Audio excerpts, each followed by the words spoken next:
Good evening and welcome to DJNTV tonight. Tonight, it is virtual training night here on DJNTV. MJ, are you excited?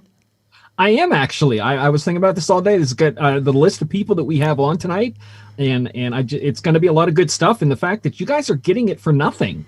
I mean, you don't have to like buy a ticket or fly to a different city. You just come here on Monday night. And that's a fabulous thing. And the reason for that is because we've got in the description of the video, those are the sponsors who are helping to sponsor these things we do here at DJNTV. And the second side of it is our DJNTV insiders. These are people who believe in the training side of what we do in the industry. And they're part of DJNTVtraining.com. That's our insiders website, where people can go out there and they basically help support the channel because this is really a labor of love for what we do to hopefully raise the level of the DJs in the industry. So, Juan, thank you for joining us tonight. If you guys want to, the chat, it's live right now. If you're watching us Monday, 8 o'clock Eastern, we kick things off. In just a few minutes, we'll get into our first seminar of the night. So, MJ, we got a lot of ground we're going to be covering tonight. Is kind of what are your thoughts, for people who've never watched one of these before? How would you kind of, describe this?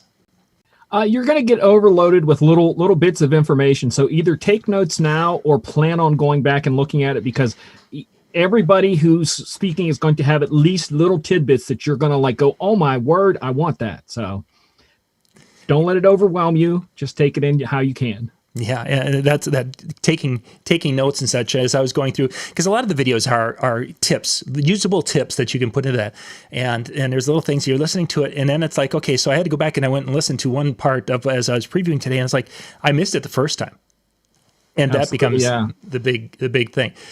For those of you who are wondering, Dan Carpenter is going to be joining us. He's actually getting a few things, and I think he's just about ready, and we'll bring him in between sessions here. So, MJ, if you want to message Dan and let him know that we'll bring him in a couple of minutes. Our first speaker is on, who happens to also be DJ Michael Joseph. I think I've heard of that guy. Hashtag, do you ever shut up? He gets it all out in the beginning of the show, and it'll be great. Yeah. So tonight on the schedule, it's also down in the description of the video. MJ's starting us off here. I want to go to that so I can make sure I'm saying it properly. Then DJ Don Carlo from Chicago is up next. Then DJ SupaFly coming to you from Rochester, Minnesota. We'll be following that up. DJ Marz coming. We're jumping back to Chicago with Marz, and then Jaymie and Jordan. If you have Jordan Marshall and Jaymie Perez, if you have seen them at a show, they're kind of a tag team now as they're doing more shows and working together. And they're going to be giving us some tips on that. And then Jason Jani is going to come in at about 9:20 Eastern, somewhere in that ballpark, talking about connecting with clients and such. And then Mitch Taylor is going to be wrapping it up as our headliner tonight, talking about some of the perceived hurdles with connecting and selling when it comes to your events. So a lot of great stuff coming your way tonight. Okay. Actually, you know what? Let's get the first one going. So is there any kind of a theme song we should be singing when we start this one, MJ? Yeah, I could have given you one because I technically have a theme song off one of my second album. But no, there's no theme song for this. It's just some good stuff that came across my path that I just wanted to share with everybody. I think you'll get a lot of good stuff out of it because it comes from my heart. Excellent. So some inspiration coming to you from MJ. Here we go, gang. Hi, I'm DJ Michael Joseph, and on tonight's talk, I want to talk to you about something that's kind of dear to my heart. It's something that I spend a lot of time thinking, working, and writing about. It is about creative inspiration, and more specifically, getting past creative blocks or over the hump or whatever description you want to use about that. But that's basically what I'm going to do tonight is I'm going to show you some of my life hacks that I use to kind of get out of the slump. And with us being in lockdown for what seems the past 12 years, it's going to be tough starting things back up again. And that's what I kind of want to help you tonight through some things. And I hope at least one of these things help you in your creativeness, whether it be something with a client or just for enjoyment of your own. Now, as DJs, you may not think that you're a very creative person, but you'd be surprised about how incredibly creative the DJ's job is. One of the things you have to think about is that no matter what you're doing, you're always dealing with a live, moving crowd. So that crowd is always changing in emotion, changing in how much chemicals they drink in, and all kinds of things, tiredness. So you're constantly working with a living thing that's moving. So you have to be on your toes and being creative for everything you do, whether it's playing music, speaking, getting out and physically engaging with the crowd or something. So you have a lot more creativity in what you do than you probably think. Now, I have a whole list of things I'm going to go through tonight here, and I have some of them bulleted pointed so that I can jump on them, but there's a lot, so let's just jump into it. Now, I want to point out that I'm never short on ideas, but what brought this topic about was the fact that I was having trouble coming up with an idea. And that's what kind of got the ball rolling, is looking at all the things that I do to get past that. And in the process of going, okay, what can I do to get past this? I can't come up with an idea. I decided to talk about all the ways that I come up with ideas and get past that. So that's what this is all about. When it comes to music, this is the kind of thing. If you know me, my brain works a little different. God made my brain different, and I'm okay with that. But I hear music and everything around me all the time, constantly. And it's really easy for me to get overstimulated by sound. With music and stuff, it's a very colorful palette, and a lot of times mine gets so muddied up that I don't have a bunch of colors. I just have just packed on mud brown, and it's terrible. And it turns what should be a well-oiled machine of creativity, it just turns it into an absolute train wreck, and I have to work to get past that. And one of the things that I have found inspiration over the years is that when you fight hard to get past inspiration, those little things can get your wires crossed worse than when you started. And I think I once wrote in a book that how do you get a spark of inspiration in a downpour of bells and whistles in this, hey, look at me world, sort of thing. So that's what we're going to try to dig through. And like I said, it's going to be interesting to kind of see where you fit in with this and the things that I do. One of my longest and oldest working tricks has always been to get a different point of view. Back in the days when I was making music, it was about leaving the studio and coming back in with fresh ears. And that can be doing something with your eyes, taking a piece of paper that you're working on. Maybe it could be something you're writing, walk away from it, set it down, even if it's for 5 minutes or an hour or a day or whatever. Just walk away, come back with a clean palette and look at it again. Everything you do dictates your view. So sometimes just the physical place you're looking at something can affect that, and the things that you have in your life can affect that. And one of the things I always like to do is change that environment through things. Now, when it comes to music, I can always change that environment by the music that I listen to. And one of the ways that I kind of depart from my norm is listening to some like Robert Johnson, Delta blues kind of stuff, something that's way different, much older era, all that kind of stuff. And some of the stuff I like to watch when I'm in those areas to kind of clean my palate, believe it or not, are fishing shows. And I don't even fish. So, like I said, those are just little things that I do when it comes to stimuli, how to change that stuff. And that's a simple, easy way to start with. The same way that you take things in with your ears and you want to listen differently, sometimes listening through different headphones can help you, like I said, when it came to my music making, that stuff like that. But also look through a camera lens. Take your phone out, take a picture of the project you're working on, and then look at it from the picture's point of view. And sometimes just a change of view like that through a literal camera lens, it can help you kind of find your way through that. And I think that's one of the coolest tricks I've always learned, is just maybe film video of it, take a picture of it, and take a look at it from that point of view.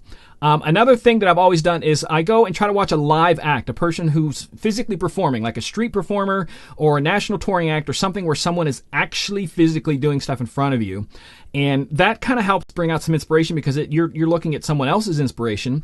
And when I talk about getting inspiration from a live act, that is not necessarily meaning a living act. So an explanation of that is, in my town, there's an area where there's this plaza, and they have fountains that go off with, music and all that kind of stuff. I'm sure you've seen them everywhere, Vegas, the whole 9 yards. And it's all synchronized to music. And sometimes just to go and watch that can bring inspiration, because it's a thing that's going on. And then you see the people next to you, reacting to it. And even something as simple as that, it is a pre-programmed thing that can really make a difference more than you think. So a live act is the next one that, like I said, that kind of go to. This is a big one that I think is important, is talk to someone who wishes they could do what you do. We take for granted what we get to do. I've worked day jobs before, and it's miserable. And people spend their whole lives waiting till they retire to then go do the thing they love. And sometimes they don't live that long, or maybe physically can't do that. But you can't do that. You can't stop your life and wait for the end. So don't take for granted what you can do right now. So like I said, get around someone who wishes they could do what you do, and you're going to start to feel special pretty quick. And I know that kind of sounds selfish, but it really does work. When I teach my DJ classes, that's a good thing that works kind of like that, because I take for granted the amount of time I get to spend in the DJ world and doing things. And I have students that maybe only get to practice for a few hours a day or maybe just a few hours a week. They try to fit all this stuff in, what I just casually do on like a Tuesday afternoon or something. They have to fit what they love in between what they do, and because I get to DJ for a living, I get to fit what I have to do in between what I love. And if that whole scenario in your mind doesn't inspire you, I'm not sure if anything I say tonight will. So I hope you kind of enjoy that. Another one that it's a big favorite of mine, and some people just kind of, roll their head at this, but I believe in short-term sensory deprivation, and that pretty much means that you're cutting off as much outside stimuli as you can. People have been doing that since the dawn of time by going for a walk away from other people, but the phrase was coined in the 1950s. But you're just kind of cutting out as much from the outside world as you can, and that could be something as simple as going into a dark room and putting earplugs in and just kind of voiding yourself of stuff like that, or going for a walk in the woods and getting yourself separated from, society, people, technology, sit on a log, or just go for a walk. Besides the help it can do with your creativity, all of this stuff helps with hypertension and cardiovascular disease. So that's something you want to think about, that sometimes just to unplug is very important. A lot of people don't, work for a full-time job, and DJing is part-time for them. So sometimes you might need a hobby to get you away from your hobby. So for me, it's always been sports. I've always loved playing sports, whether it be football. I used to race motorcycles. I still ride motorcycles, still ride mountain bikes, basketball. I love going for long hikes, go to the driving range and just crank out some golf balls. Anything like that is a physical act that forces you to mentally focus on one task, and you will start to forget about the rest of the world. And that gives your brain, on a subconscious level, a way to unplug. Another one here I think is really good is go hang out with your friends and focus on them. And that's one of the most important things, is that find out what's going on in their lives. Ask them what they've been up to. Don't talk about your life unless they ask you a specific question. If you're going somewhere, let them choose where. Let them pick the music. Let them pick the activity. Just go along for a ride. And sometimes I've literally had phone calls with people that listening to their world in the background kind of makes me go, okay, I'm kind of liking what I have going on here. I'm not so down, because their world is full of a lot of stuff that I probably couldn't handle. So sometimes just get around other people, like that, and just focusing on their life and see what goes on. I also can't tell you how much inspiration you can get from things like YouTube, blogs, articles, or maybe seeing someone in person. Go hang out with another DJ, watch them DJing, volunteer to help an entertainer, whether it be like at a wedding or just be someone's roadie or a sound guy somewhere, because little things like that can also just kind of bring that in there. Back earlier when I'm talking about, changing your point of view, one of the biggest things that I think is important is that changing your environment, like, within lockdown, some of us couldn't go very far, but just change the room you're in. And if you can get out, go work out in the park. Go work at a coffee house if you can, on a park bench somewhere. You may still be looking at the exact same computer screen, but the stuff that's behind it and in your peripheral vision is different, and that kind of stuff can actually make a big difference. The next one I've never really done, but I hear a lot of people sing its praises, is vision boards or life plans, stuff like that. Whether you physically want to draw them out or cut pictures out and put them up, stuff like that, to where you get a vision of what you want to do, can actually help you move further in stuff that you're doing. I actually heard someone say, write a resume for the job you wish you had. So if you wish you were a DJ, write a resume of the stuff you've done. If you're maybe applying to DJ somewhere, or if you want to do weddings, apply what makes you so special. And I always thought that was good. A long-term one of mine is actually notebook ideas. Write stuff down, jot it down, because 2 or 3 years down the road, you could flip that book open, see something, and go, holy crap, that's the thing I need to do right now. And if you don't have that already written down, you can start by writing it down now, or you can actually go online and look up the hashtag on social media of inspiration, hashtag inspiration, because there's so much stuff people post like that. Just watching what they post could make a huge difference. One of the other things that I think is important that you have to remember, that inspiration can come from absolutely anywhere. So don't ever expect it to be where you want. you also want it to help you enjoy your job, not just help you do a good job. It's important to have inspiration to help you do a good job, but it should also have you let you be able to enjoy your job more. What we get to do as DJs is fun. We are paid literally to celebrate with people. So, whether it be celebrating a wedding, a birthday, or just the end of a work week at a bar, if we can't, enjoy what we do, that's kind of messed up. And inspiration, like I said, can come from anywhere, even some silly little guy speaking on YouTube about inspiration. If all else fails, here's a few things you might want to think of. Take a few days off. Like I said at the beginning, I struggled with an idea. I took the afternoon off, went for a 6.5 mile hike, came home, did a few things, got up the next morning, and I had a clear vision of what this needed to be. And that's all it took, was for me to walk away, and everything that I wrote down, I literally did all of this in a half an hour or less, just because I took a break and got away. So those are my little life hacks, and I hope they helped you, at least one of them or multiple ones, because this is really important, and I believe that you can do it. As simple as that. So until next time, this is DJ Michael Joseph saying take care and God bless.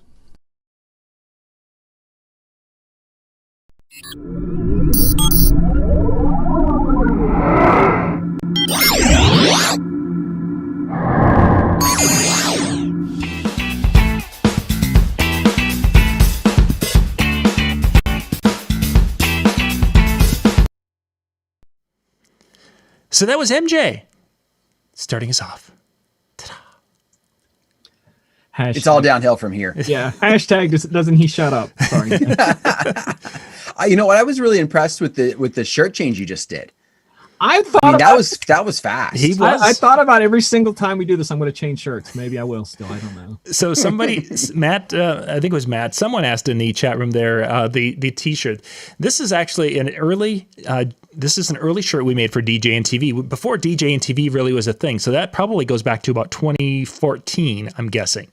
And we made those shirts to give out at trade shows because it was DJBS and it was disc jockeys talking big stuff. And that was really the original version or the thoughts behind DJNTV. It was going to be really similar to what the Chill Room is today, which is out at djntv.com/chill, where DJs would come in and we'd have these shows and talking in the chat rooms and different things. So that was the early of that. And then after that, it just didn't catch on. So we moved on to a different thing. But so for those of you wondering what DJBS is, DJs talking big stuff. I am going to change shirts between every show now. Okay, now I'll have to explain each and every one of them. So every one of them. Because the next one's just as bizarre. Yeah, we've got a few of them out there like that. So yeah, we're going to continue going here. You didn't get to meet Dan. You didn't get to meet Don Carlo or Carlos in Vegas. MJ and I got to meet him and work with him down there. He's just a wonderful young man out of the Chicago area. And Don Carlo, that's his stage name, will be up next. And then we'll be back with more because we got some announcements we're going to be making. And I think at some point in time we had a drawing we were going to do too. Oh, by the way, guys, did I mention we were going to do a drawing? Maybe I didn't. Woohoo! So we'll put Dan in charge of how to pick names. That'll be it. Yes, we'll go with that. We'll be right back with that in just a little bit. But up next is Don Carlo.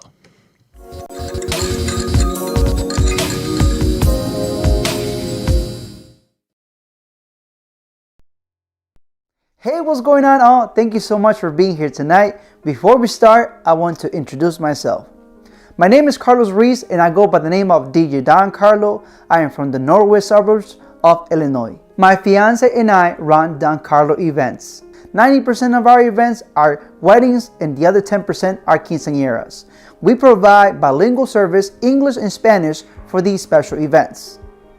John asked me to do a quick video on something that can motivate us. So I'm super happy to share some thoughts with you. Let's get started. So if I ask you at this moment, what are you doing to differentiate yourself from your competition? What makes you different than the other DJs? What will be your answer? Some will say prices, some will say equipment, some will say social media content, and the list can go on. However, before answering this question, it is necessary to go deeper and analyze what gives us the motivation to improve ourselves each day. We all want to be better, but better compared to whom? It is not comparing yourself with your competition, it is you versus you. So let's ask a few conflicting questions that I'm pretty sure you already know. The what, the why, and the how. And let me clarify, the what. The what has to do with your big picture. That dream that sometimes seems impossible. The why. Why you want to do this? Is it because you want to provide a good living for your family? Because you want to show the world that you're the best DJ around your area? Why? And then the how. This is where things get complicated. This is where the execution comes in. This is where you have to design a plan to make it happen. It is important to say at this point, it doesn't matter if the steps taken are small. The important thing to remember here is not to stop moving forward, one day at a time, one step at a time, one goal after another one. All of this seems simple, right? Well, it's not. Many books will sell you the magic recipe to success. They follow these 3 simple rules and you will be rich. Who wouldn't want everything to be so easy? The problem with these type of books is that they give you the general idea, but rarely they explain that it is not a direct path that's going to take you from A to B. Let me be clear, there's no shortcuts. Throughout my life, nothing has been easy, especially in the long-term goals. At the age of 12, I came to the United States, so English is my second language. And if you add to all of that I'm not naturally talented, the result is hopelessness. And let me clear it out.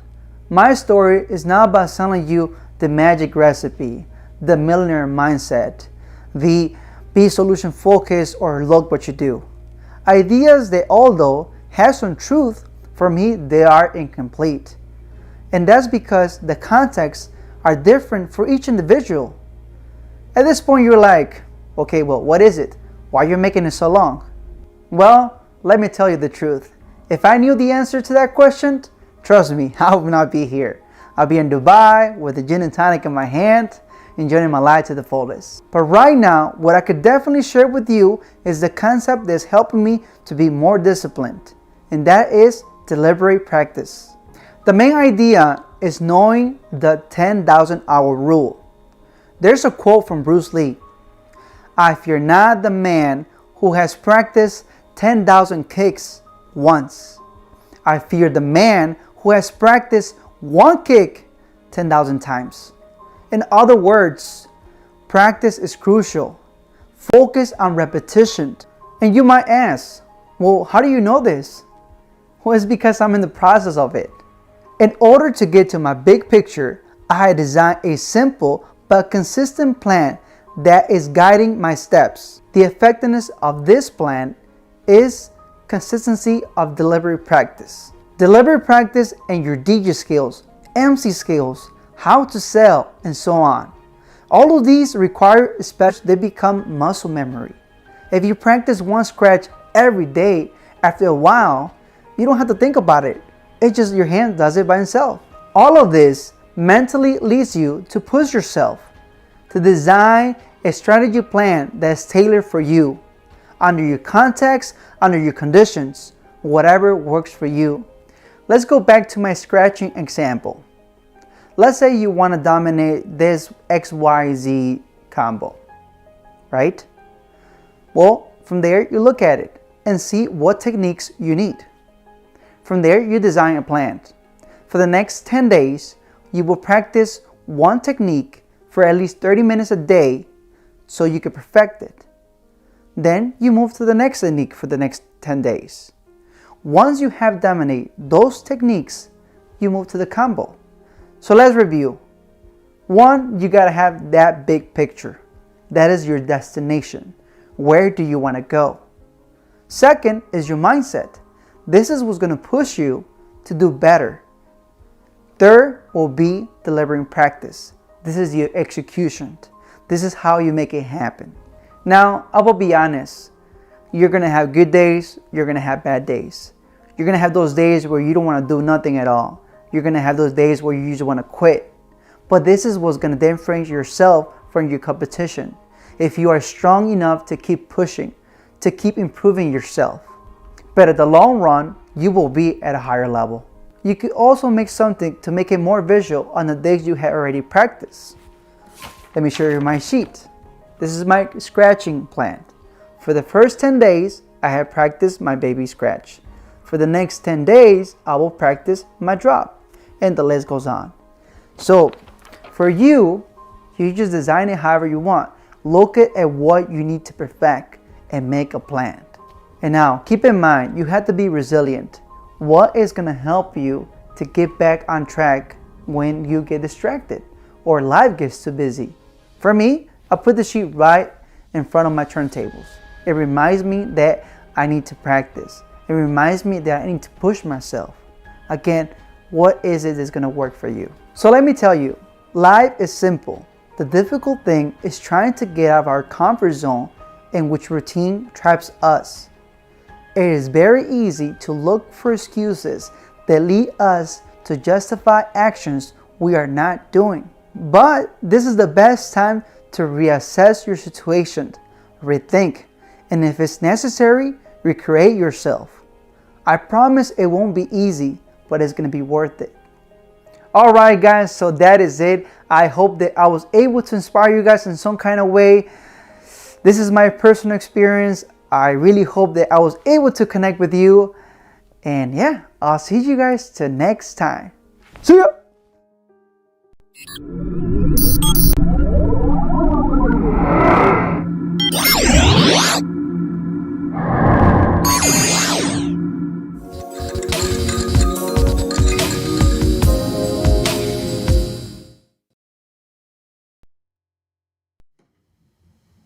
So Don Carlo coming to us from Chicago.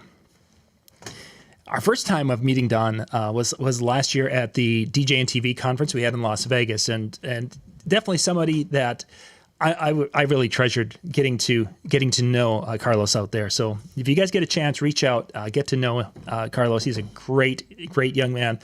There's one of those people you like to have in your friend group because he's a wonderful person. So I have a selfie with him, Scott, and I in the back of this tiny little Uber. You know, us three like this. Yeah, he went down with MJ and Carlos and my family. We went down to experience, the really good quality cuisine in Las Vegas. Yeah, we went to White Castle downtown. Yeah, that was a mistake. So, well. Okay, so we have got coming up next. We've got SupaFly coming up here in about 6 minutes. So we got a few there because there's a couple of things I wanted to talk about. First off, you might have noticed earlier in the show we mentioned the May show. We do this.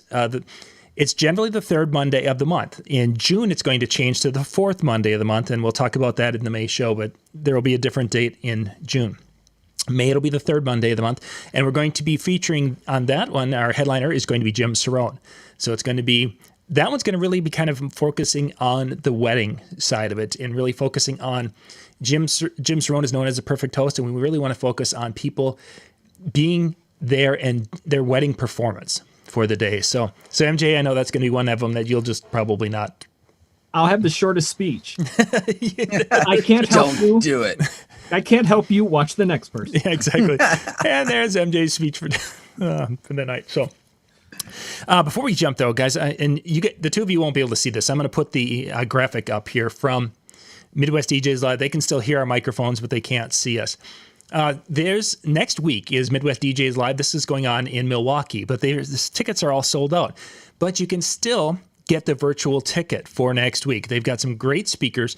Go out to MidwestDJsLive.com. You can see the URL on the screen right now. And if you enter the promo code DJNTV, that's going to save you $40 off that virtual ticket for next week. So go out there, do that. You're going to be able to experience some great content. What's really kind of neat about it, guys, is that you can go and it's back to us, gentlemen. They can go and they can watch it live as it happens, which is really kind of neat. So it'll be real time. And then they can, or if they can't watch it during the day, they can watch it that evening and stream, or because the streams are going to be on demand and such, which I think that's going to be the future of a lot of DJ shows of how they're doing it. So really kind of a cool thing that they're doing in Milwaukee. So I'm excited to see how that'll turn out. Nice. Kudos to them for jumping on to doing that, because it is a difficult time. You have people that are still unsteady or are in states that are just recently allowing people to leave without having to lock down like crazy when they get back. So this is a great opportunity. And of course, because they sold out. So let's not turn people away. Let's let them have some fun. Oh, exactly. And even if those situations, we've all had those times where it's like, I've got something on the schedule and we're going here, going there, whatever it is. And something happens, when you have children. Oh, we were going to go to the movie tonight and the child's sick and we can't. Those things happen. And having that ability to say, I can't make it to Milwaukee for whatever reason. Yeah, I've got to, maybe eat a night at the hotel room, whatever it is. But at least you could still get the content. You can still participate too a little bit because you'll be able to see the people in the room, which is really kind of neat. And you'll be able to experience some of the, it's not the same, but you can definitely experience some of the things. Let's see. Is Facebook, Juan was saying Facebook must have had a weird thing. So if you're watching it on Facebook, maybe your connection was good. Otherwise, we sent the YouTube link, and you guys can share that YouTube link that we put into the chat for tonight. Let's see. We got a couple of minutes. So MJ, last Wednesday, you dropped a video last week. What was that one on? Virtual DJs. Yes. New stuff on the early release 6404. I've had messages that have been coming in on that, and I'm sure you've seen some of those. And what's interesting is that people watch that, and now they're requesting some other virtual DJ videos, and then some of those are videos. It's like, oh, here's that link that MJ did it here. Here's that link of MJ doing it here. One interesting one this week is somebody asked, and you gave you a couple of minutes to answer this one. When you have a song from the '60s. And the beats, they didn't have drum machines back then. Is it possible to fix that in virtual DJ so you can actually be able to somewhat beat mix with it? There is a video on that in complete detail on the insiders area where I show how virtual DJ will let you set a variable beat marker. And variable beat marker, all it does is put downbeats on the downbeats so that if you run an effect, they match. They don't a gallop, as we like to say, when stuff goes to but it doesn't change the actual beat. So to change the beat, you either have to go get a fixed version or throw it into Ableton and do what's called warping it. And like I said, in the DJNTV insider area, there's a video on there how I show how I warp something and fix it. But all you can do in virtual is correct the downbeat markers. But if you put it next to a song that is on beat, you will see them start to separate. So it will work for some things, but not others. So. Well, it'll make the effects and stuff and trigger properly. Mm-hmm. But it's still not going to correct the song. Yeah, for those of us who like to do a beat, drop the bass with our button on the effects. It's kind of a cool sampler thing. I kind of like that. Yeah, that would be off. Yes, correct. Oh, that auto sync thing would be off. Yeah, auto sync would be. So MJ mentioned it's in the insider area. You can go to DJNTVtraining.com, and on the front of the website, you can go scroll down and you can see most of all the videos that are there. There's links to it. Some of the videos, like that specific video, had music in it. So it is there, but it's behind the password wall. You have to sign up to become a member. To get in there so you can get past that, because if we don't have it behind a login, then it gets flagged and then we end up losing accounts. So that's why it's there, and that's where you can find it. Excellent. Got a video for everything. Yeah, there's a lot of stuff out there. And a shirt for everything. And now so this would have been I think around what year? 2014, because on the back it says Minneapolis 14. The show that never happened. That was the show that never happened. It never happened, but I got a shirt for it. We were getting ready to put together the show. Well, you know what? We'll talk about that after SupaFly's up. DJ SupaFly, coming to us from Rochester, he's got 5 tips. 5 tips for mixing. I think that we'll be looking at next. So, ladies and gentlemen, DJ SupaFly.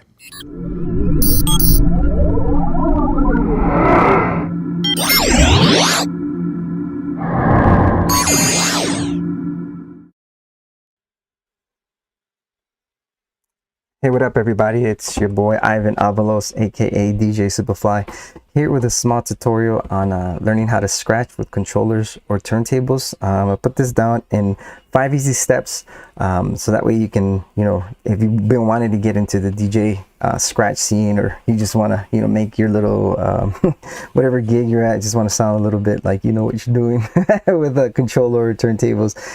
This is mostly for the beginners, but I'll get more into it with intermediate, but I think that should be another video. I'll explain here what it takes to get it sounding like a professional, and you don't really need much. I'll put everything in those 5 easy steps, and I'm trying to do this in one shot, so forgive me because I only have 10 minutes. So I kind of put everything together, and I'm just trying to do it all in one shot, so I don't have to edit it later. So excuse me if you find if I'm stuttering and stuff, because I'm trying to think.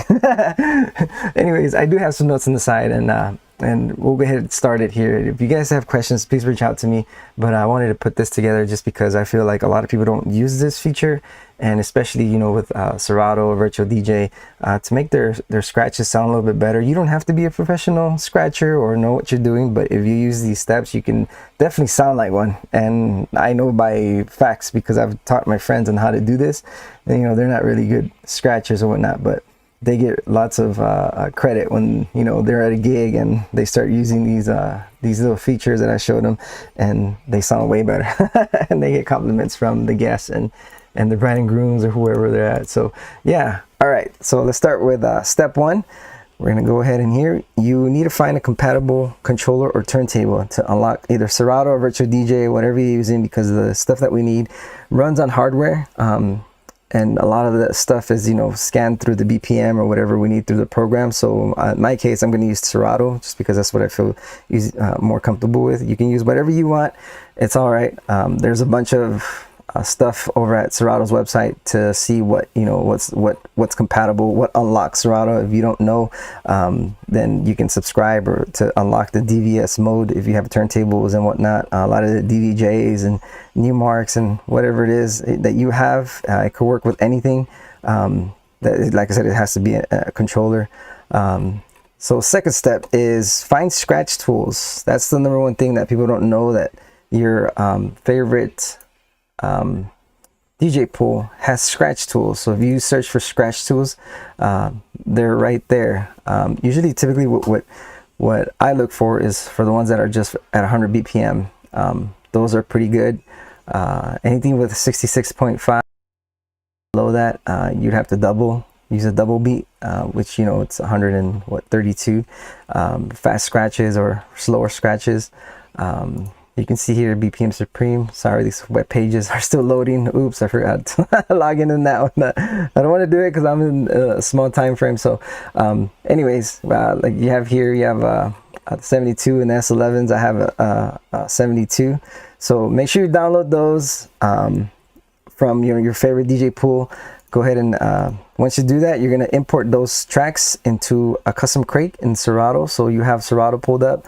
You're gonna have them here, and I have a bunch of them already, and make sure you analyze them, because if you don't, then you're not gonna get the BPM that you're looking for. So this has to be done, or else the effect tail won't work, whatever effect you're using and whatever it is. So next thing we need to learn, this is the 4th step, is you learn how to use the effects in your controller or mixer. And there's a thing called post fader effects with, like, say for an echo. You can, what it is whenever you cut the track, basically it leaves a tail, right? If you go from 0 to, you know, or if you go to 100 to 0, I'll show you in a bit. I can't show the crossfader because I have my mixer connected, and I'm gonna show you that here. I'll try to get it in the shot. If not, I'm sorry. It's a post fader effect where if you cut off the music, the tail is gonna cut off of the song. Like, it's gonna cut off like right about close to, you know, where the track is, and it's going to leave a tail. You know, that's what the echo is. So we need some type of post fader effect to happen for that to work.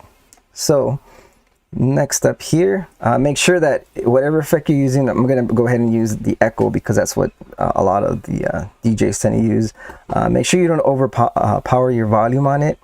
You can add a bunch of stuff, but there's a way to do it so that you can combine all three. But like, again, we're just going to do just a small portion of it to make it sound good. And the other thing we want to make sure is that we set the beats either to 1 or halves. You don't want to go beyond this, because your scratching is just not going to sound the same. You can set your fader curves on your mixers to a fast dip. If you know what I'm talking about, go into your mixer. Usually controllers have this crossfader knob in front of them. I can't show you. It's usually the fast. Basically, what it means if you go from 0 to 100, like in the millimeter of moving that crossfader, that's what you want. That's what the scratch is. So what we're gonna do next is we're gonna load a BPM track, basically to the song or to the side that is your non-dominant scratching hand. We're gonna load the scratch tool that we downloaded from earlier. We're gonna go ahead and load it to, mine is the left, so I'm a scratch. My left hand is I want to say my dominant hand, but my dominant scratch hand, if that makes sense. And all you do is just look for a beat. Usually the ones that have extended intros, like whatever music I had. I didn't know I had this, and I have a lot of Latin music on my computer. So this is the first one that I found was like trap or hip hop, whatever. So what you want to do is you're going to want to loop the first 8 beats, and like I said, all the extended intros have that. And let me show you what I mean specifically as into why you need to match the BPM and the scratch tool at the same time, is because this is how DJs do it. This is how they found their beats. I'm gonna let it go, and you're gonna see that they both match on the one.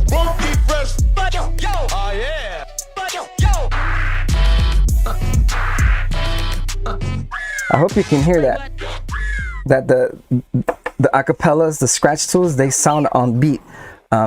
So that's what we want. We want to make sure that the beat and the scratch tool is on the same BPM. Otherwise, you're not going to be able to get this effect, which we're going to go into now. All we do is just turn on the effect, as you can see, on whatever controller or whatever you're using. And like I said, make sure that it's post fader.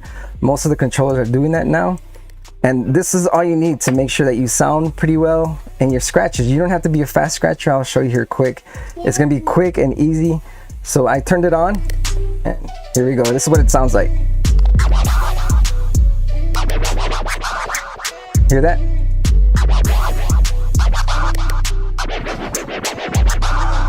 Change up different beat or different scratch tool.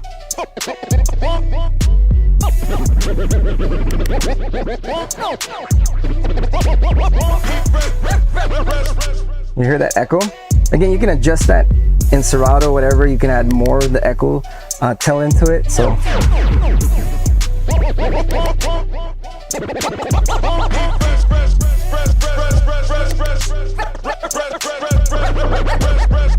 now, depending on that volume of that echo tail that you're using, make sure, like I said, don't overpower it or it's not going to sound as great. But I'm gonna go ahead and show you how I use it. So I'm gonna add my little flair to it, just a little scratching here and there, so you can kind of hear how a lot of the professionals use the effect. You can change it to whatever. I mean, there's different a long list of features that it includes. You can use some flange or whatever, but it depends on your hardware. Sometimes your mixer could have extras and extra effects in it. But otherwise, I'm just going to stick with Serato because I believe everyone's, going to be dealing with Serato. So I'll give you a minute full of this because that's how much time I have left. All right, guys, here we go.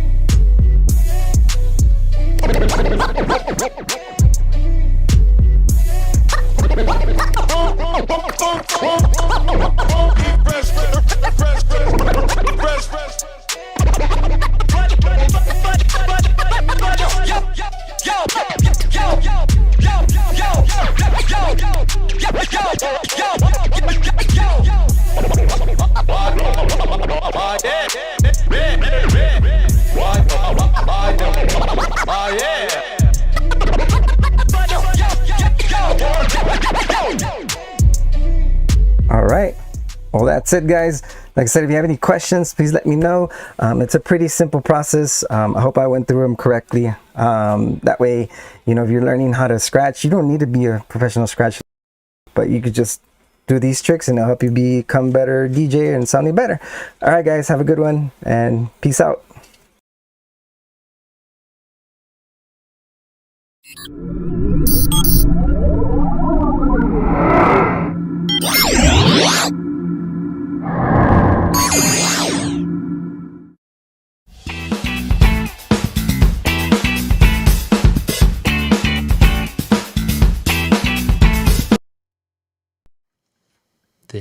We are back again. DJ SupaFly. So I like that. it's almost as good as how I scratch. I mean, I'm really, really good at it. Listen, this doesn't count. No? No. Different? And neither does. Thanks for that visual. Now I've got that going through my mind the rest of the night. You're welcome. I tried.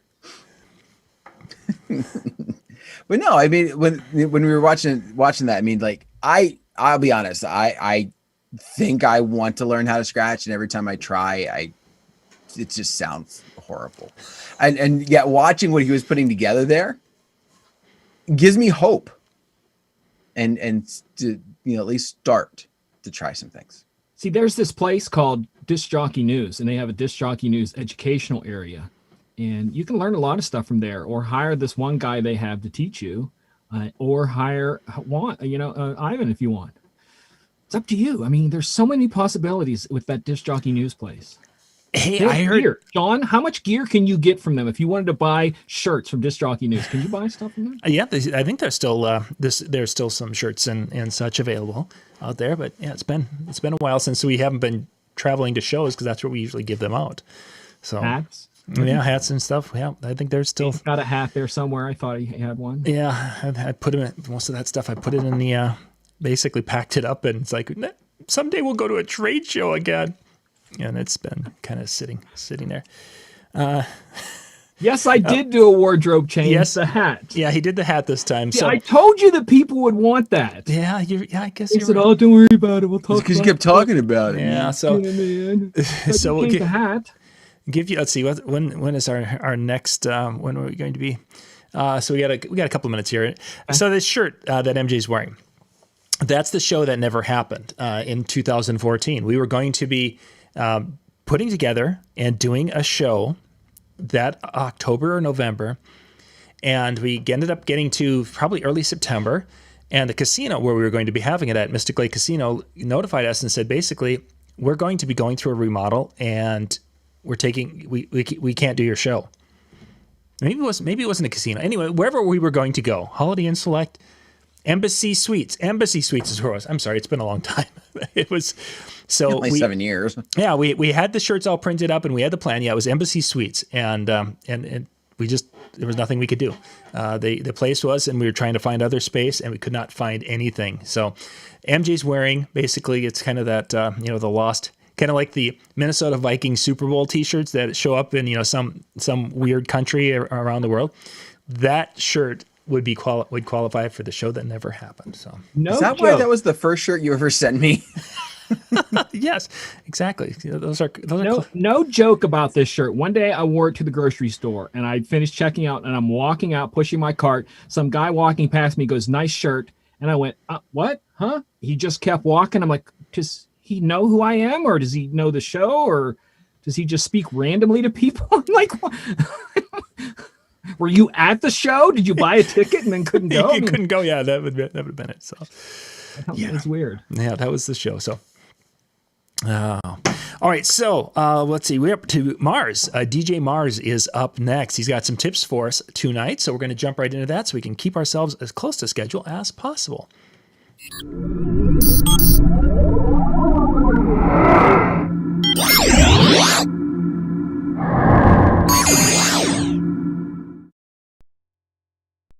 Hello, my name is Marcellus Lawhorn, son of Ruby, brother to Andre, Michelle, Terry, and Tony, and father to Madeline and Olivia. I'm also the owner of Charisma Entertainment in Chicago, and next year we'll be celebrating our 20-year anniversary. As a DJ and an MC, I've had so many great opportunities to be memories in people's lives.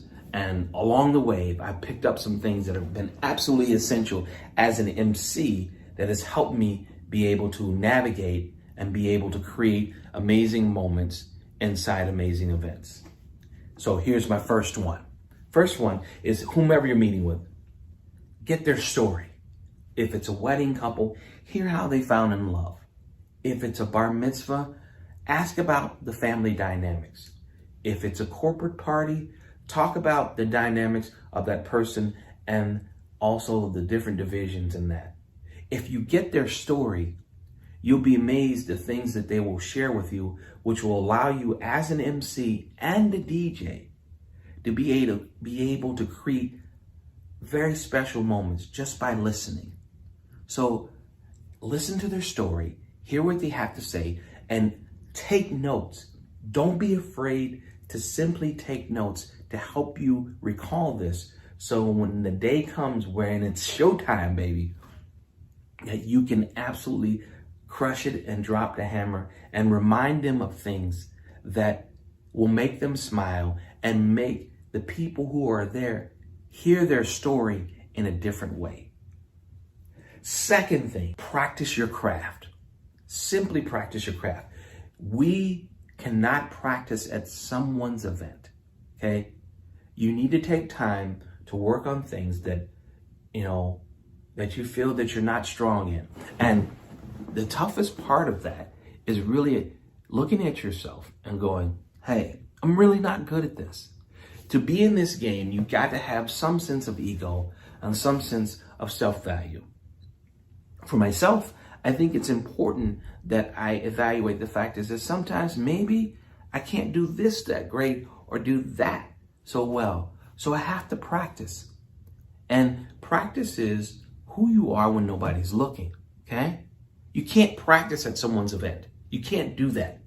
That doesn't work. You want to try a new DJ trick, or you want to try a different approach to the way you hold the microphone or MC. Please do not do that on someone's event. It's way too important. So practicing has everything to do with success.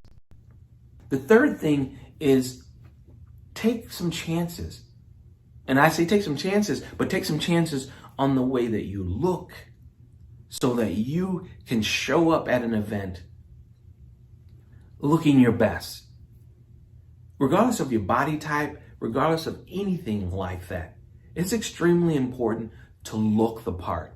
Wherever I go, people can always know that I care about the way that I feel expressed through my dress.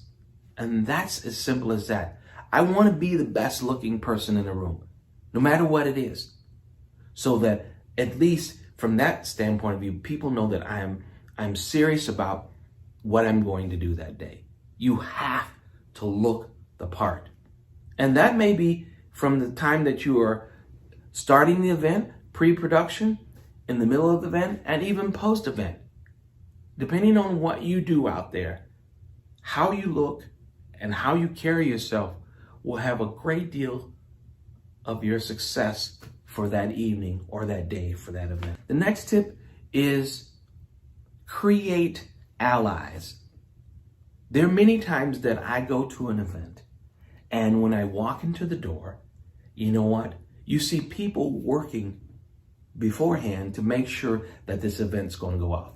Whether it's a banquet hall, it's a restaurant, it's a hotel, it's a country club. Those people are there to work. And I find far too often is that they don't look like they're enjoying themselves. So to create allies, what you can do is ask them questions with respect to what they're doing. You can ask them their name when you ask them a question so that you don't call them a hey you or something like that. I like to do one simple thing is once I get set up, I play some music for the room, for the people that are in the room, so that they get their heads bobbing and they get a different vibe and they know that I'm on their side. It's so amazing when you can do that because now you have allies. And far too often, we miss that because we're so consumed with doing what we need to do that we don't realize that the relationships inside a single event can catapult us from good to great. We're already doing an amazing event. It takes no time to share a little bit of kindness and consideration and with the people that are there to do the same thing that you are, to make sure that the client experience is absolutely top notch. Here's another tip. When you're getting ready to pick up the microphone or drop a song, do it with purpose. Do it with purpose. Don't think about yourself in that sense. Think about the reaction that you want to get by doing or saying what you need to say. When I am emceeing, I am at my best because all the information that I had, all the relationships that I've created, all the info that I've gathered to that point, when I step out into the room, I have a very, very small window. I've walked into a room full of strangers and I need to get them to respond at a very high level in a short period of time.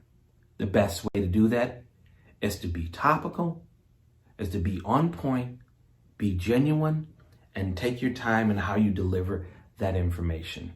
Tell them the story. Tell them about the day. Tell them about how excited you are to be there.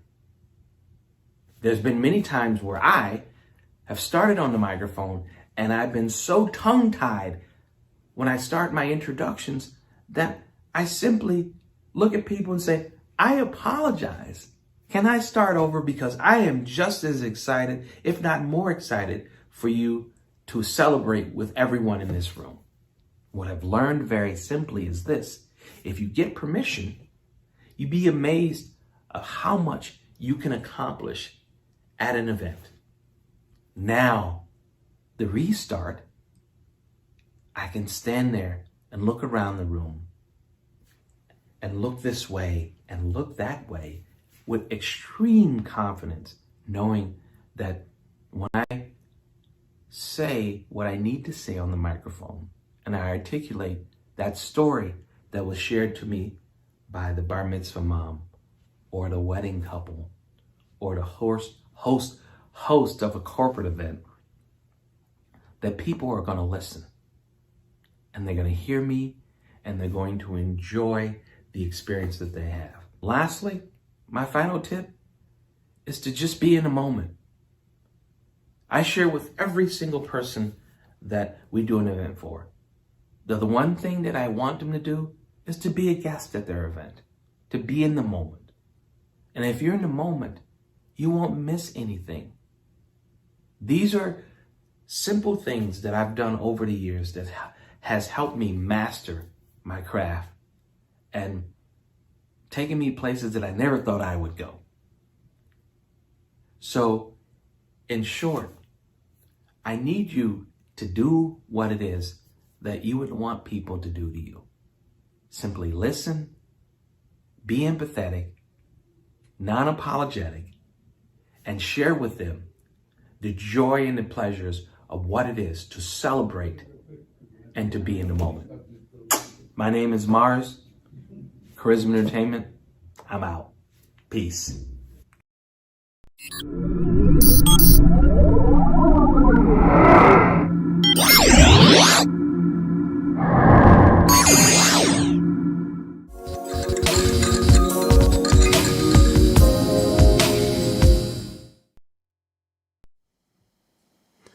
Some great tips in Marz's little presentation there. I think for a lot of you, might go back and rewind and play that. There's just some of the things that when I first learned that at a DJ convention, being in the moment and having a purpose for what you're doing, just little things like that, just make it, I mean, it sounds common sense, but it really changes the way you're thinking about things so quickly. Just that ability to kind of fully absorb yourself. I think too oftentimes, especially when you get in the heat of the season, we start looking at just let me get through this week. Like, let me just get through this week. Let me get through this month, whatever it might happen to be. But to kind of take a step back and put yourself in every element of the night as best you can. Father, daughter, mother, son, if you're talking about weddings or, when you're talking bar mitzvahs, think about being the parents in this situation. It's, they're coming of age for them too, as well. So there's a lot of elements that,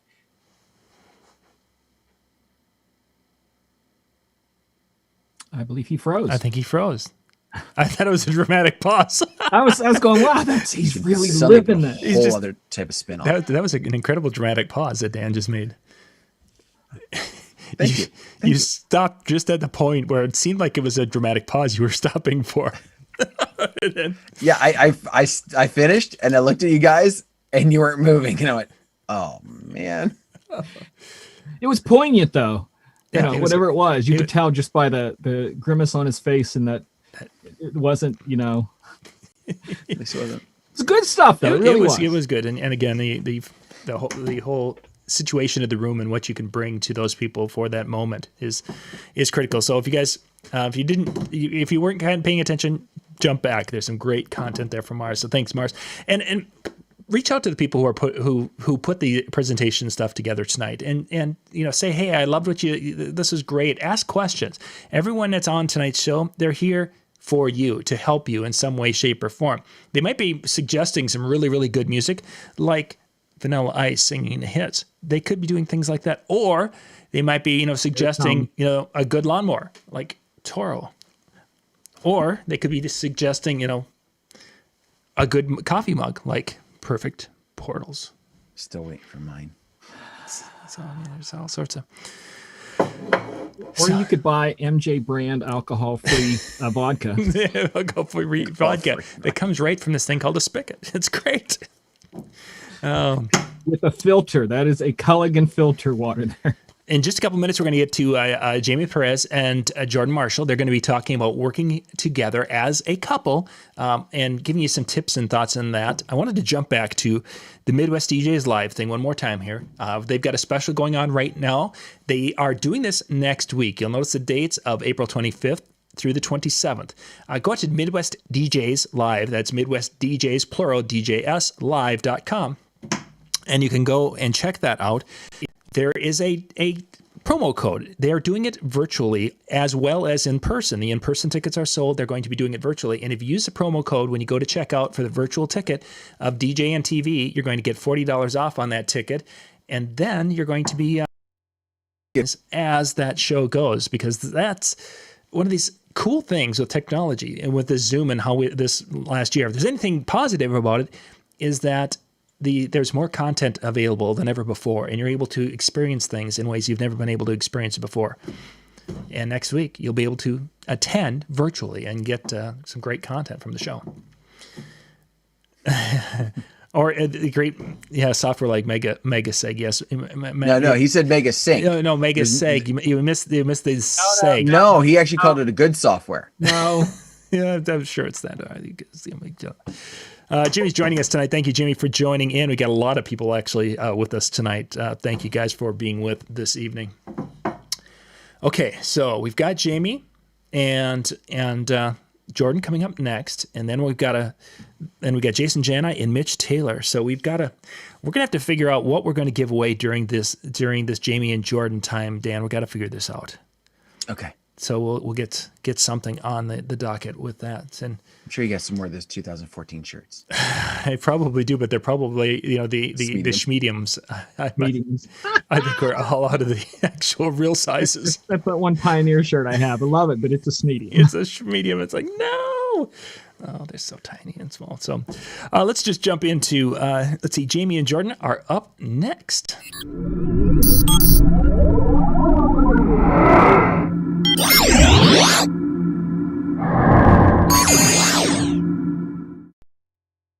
Hey, what's up, guys? It's your boy Jordan Marshall, and I'm here kicking it with my main girl, Jaymie Perez. We're here live from the Explosive Entertainment offices, and today we got something cool that we want to talk to you guys about. It's a little different. I feel like it's something that happens more often in our entertainment industry, and people just don't talk about it. We're here to kick it today and give you guys some awesome tips on how to work and have a happy work relationship with your personal relationship. So for those of you guys who didn't know, in addition to Jaymie and I developing some incredible events and some lifetime memories for our incredible clients here at Explosive Entertainment that's based out of Monmouth County, New Jersey, we also date!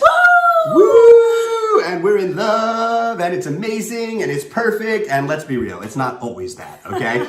But we are in love. We have a great time doing this, both professionally and socially, that we thought, hey, you know what? We do it. It's not by any means a professional way to approach it, but any help that we can give the industry and help you guys if you are in a situation where, you're working with a significant other or you have a relationship that's personal and professional, we want to help, right, Jaymie? We do want to help. We do, because that's how we roll. So we got some great tips for you guys here today. We're going to kick things off. So Jaymie, why don't you get them started? So, a couple tips for you guys today. And the first one is knowing each other's strengths and knowing each other's weaknesses. And obviously, you know, that's pretty self-explanatory, but you really just need to pick up where the other one lacks. You know, if you know Jordan, you know that he's a great talker and a great speaker. So I kind of let him roll with that, and I fill in where he needs. And he knows where my strengths and weaknesses are, and we just kind of play off of that. Exactly. And, you know, really just to elaborate a little bit more on what Jaymie's talking about is that when we first started working, you know, in the Jaymie's preliminary, you know, time at Explosive, it was about 8 months to a year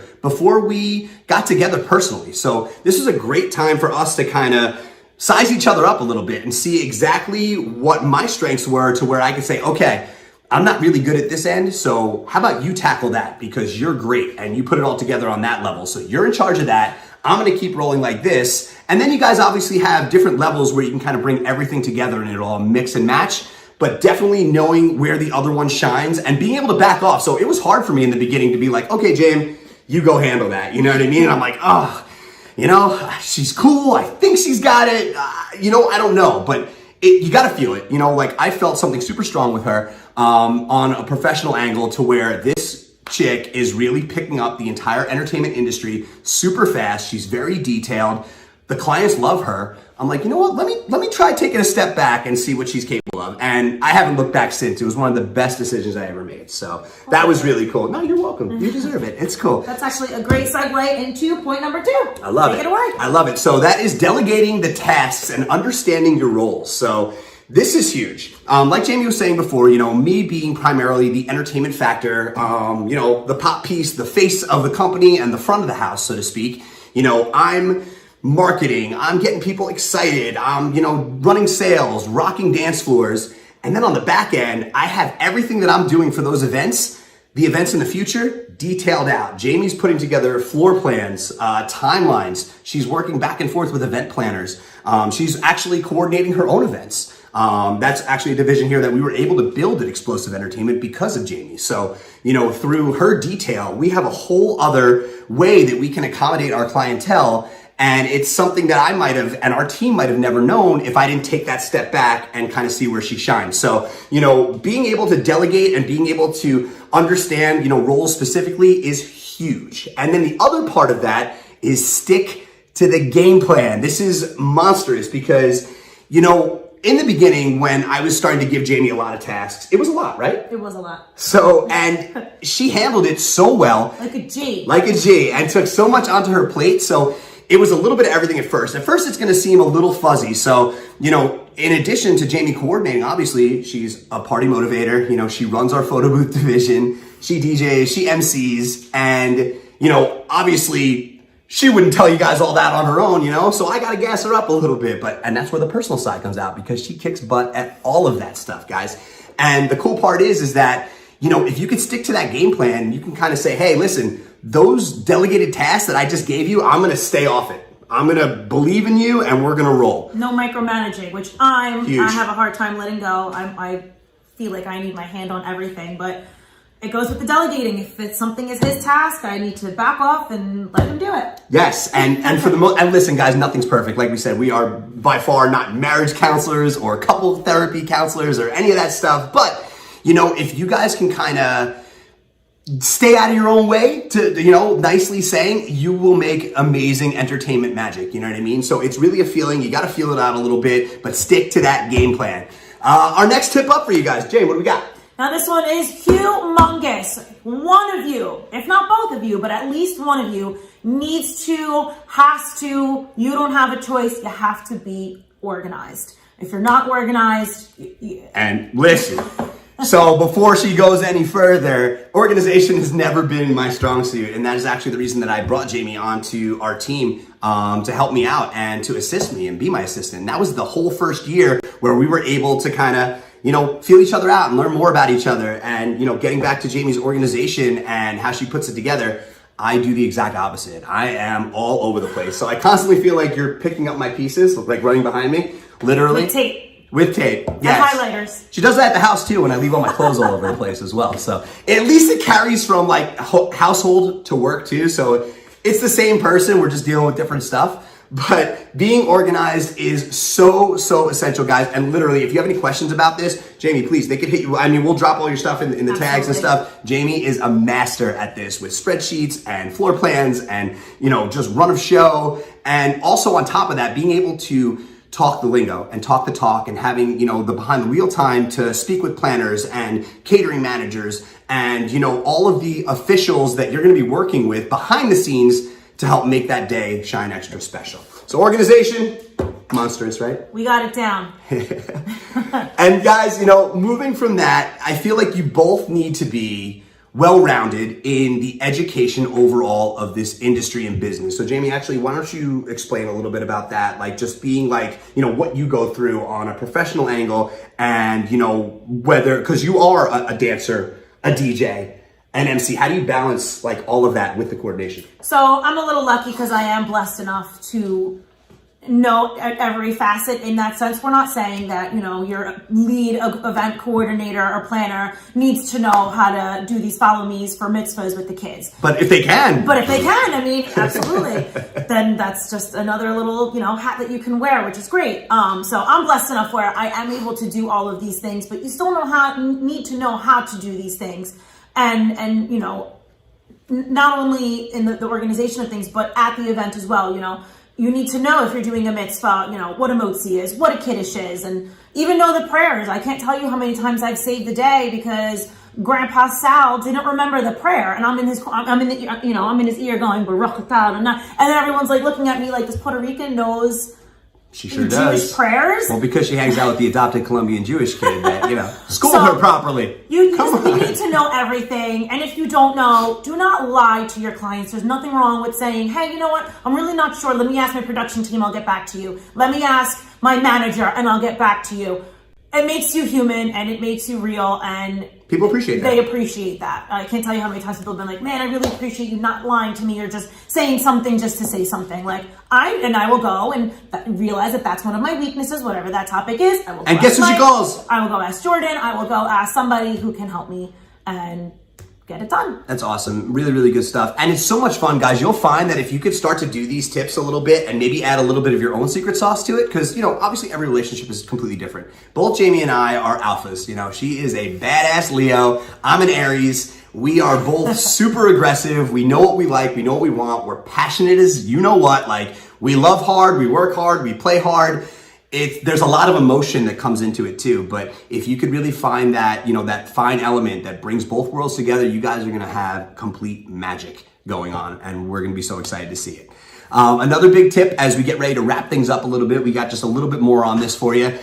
I think one of the big things that Jaymie and I were trying to come up with for you guys, we want to make it real. We want to make this whole entire thing very real and down to earth and show you guys, you know, kind of bring you a little bit onto the inside of our world and what we do. So leaving your ego at the door is monstrous. This is such a huge thing. And kind of what I was talking about with us both being alphas is a great We're not perfect at it. We are not at all. We're not perfect at it at all. But I feel like we're kind of writing the book a little bit, and I love what we're doing because I literally get to wake up every day next to this beautiful young lady, eat breakfast, grab a cup of coffee, get ready, hit the office, go make, you know, as much money as we can today, meet new clients, build new events.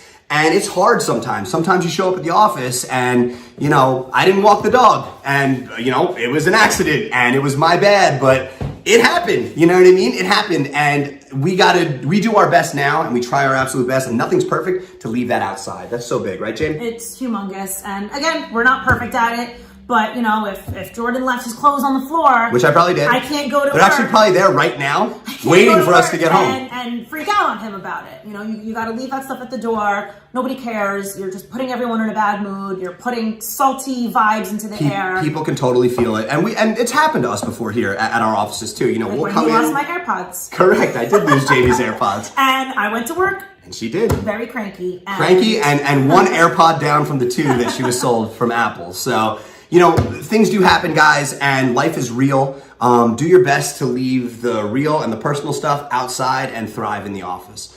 Brings us to our last point. Yes, get him, Jane, get him. Yeah, so what we like to do and what we encourage anybody in the industry or any industry really is make sure you guys have a date night. Put down the phones. Throw them in a corner. Throw them in a lockbox. And this is if you're already got something going. If you're already working with your significant other, or you're building that relationship. If you have, your girlfriend, your boyfriend, your fiance, husband. Maybe they're coordinating. Maybe they're up front in the office answering phones. It could be the tiniest of tasks, or it could be something big. Like we're kind of putting all of our money on red, and all the eggs are in the basket with each other, and we love it. It hasn't done us wrong yet. So again, like putting down that phone, right? At least one night a week. You put down the phones. You don't look at the phones. You don't talk about work.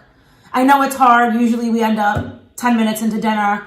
Oh, client so-and-so, blah, blah, blah. We're like, whoop, rewind, suck it back in. Like, don't talk about work. And we'll make a joke about it too. I'll be like, oh, I thought we said no phones. Or yeah, we forget about it sometimes. Have fun with it a little bit. Again, guys, nothing's perfect. But nothing. Zero.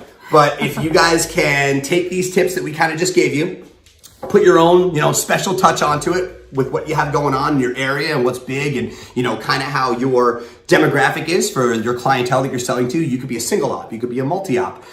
You could be a production manager. Maybe you run the photo booth division for your event. You know what I mean? These are all ways and tips that can work in any situation throughout it. We've had great success with it. We're still learning every single day, right? Every day. But hopefully you guys took these last 5 or 6 tips. You could take them to heart. You could use them. You could implement them. They can help you guys out. Maybe you could even monetize them and make some money off it. Right, Jane? Oh, that's the goal, right? That's really cool. So from our hearts and from our couple love to your couple love, I want to wish you guys the best of luck. We want to thank John Young for putting us out here to put this out to you guys and give this little tutorial and a little insight to our lives. Jordan Marshall, Jaymie Perez, we love you guys. We love each other. And we're going to finish this with our super secret handshake. Super secret. Half a heart. Half a heart. Let it rain. Let it rain, baby. We'll catch you guys next time. Have great events. Rock out, and we'll see you later.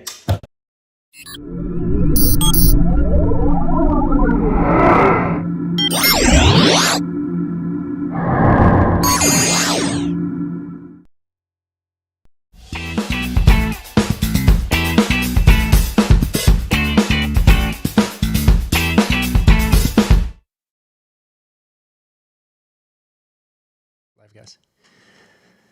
Man, that's something we need for our Monday night show. We need a super secret handshake. We have one, John. But if we can't show it, because then it wouldn't be super secret. See, I always mess these things. Dan and I do it every single Monday night. Yeah, at the end of and we've been doing this for so long that I don't even remember how it started or what it means. Where it came from, but it's there. I think it was the night we all got frozen somehow. I think it was something like that. Yeah, probably. Jani was on with us. And all of a sudden the internet gave us the old heave and ho, and there we are. That was Jaymie Perez and Jordan Marshall. Great. Jordan is. I'd swear he must have just taken like 3 tablespoons of sugar before he started that. He was going. Decaf, my friend. Yeah, He's like that all the time, though. Yeah, I don't think I've ever seen him down. Yeah, he is. I've been told that I get like that when I do, because like the last one we did, the 10 minutes videos, someone asked me like, "Did you speed yours up or something?" No. It's just what happens. I don't have to deal, when I'm not talking against someone. It's just, I'm upshifted. And yes, he drives motorcycles, so he knows. Oh yeah, slipping the clutch. Who needs a clutch when you just pop it in gear? Yeah, we do. Okay, so next we're up to Jason Jani. Jason's going to be talking about giving some tips on sales. I wonder if I have the 5 things you can do to connect with clients. Better and close the sale. Hey, I've actually got a title that Everybody loves number videos, so this is going to be awesome. Yeah, and I remember to actually write that one down. I just dropped the ball so many times here tonight. So we're going to jump right to that. This is Jason Jani.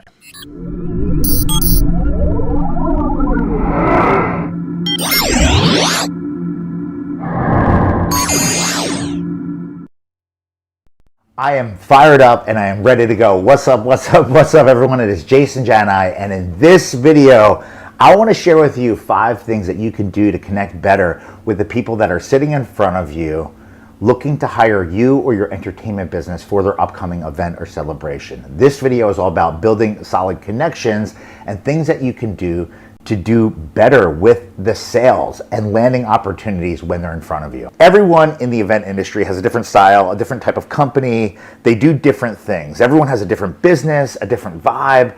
I get it. everyone understands that. And at a very, very high level, we all kind of do the same thing. Although it's very different when you get into the nitty gritty, I wanted to boil down some thoughts on 5 things I think anyone can do anywhere in this industry to help them connect with the people, the organizations, the companies, the decision makers that are considering hiring them for their entertainment needs, for whatever event they have in the future. And I hope you find a lot of value in this video.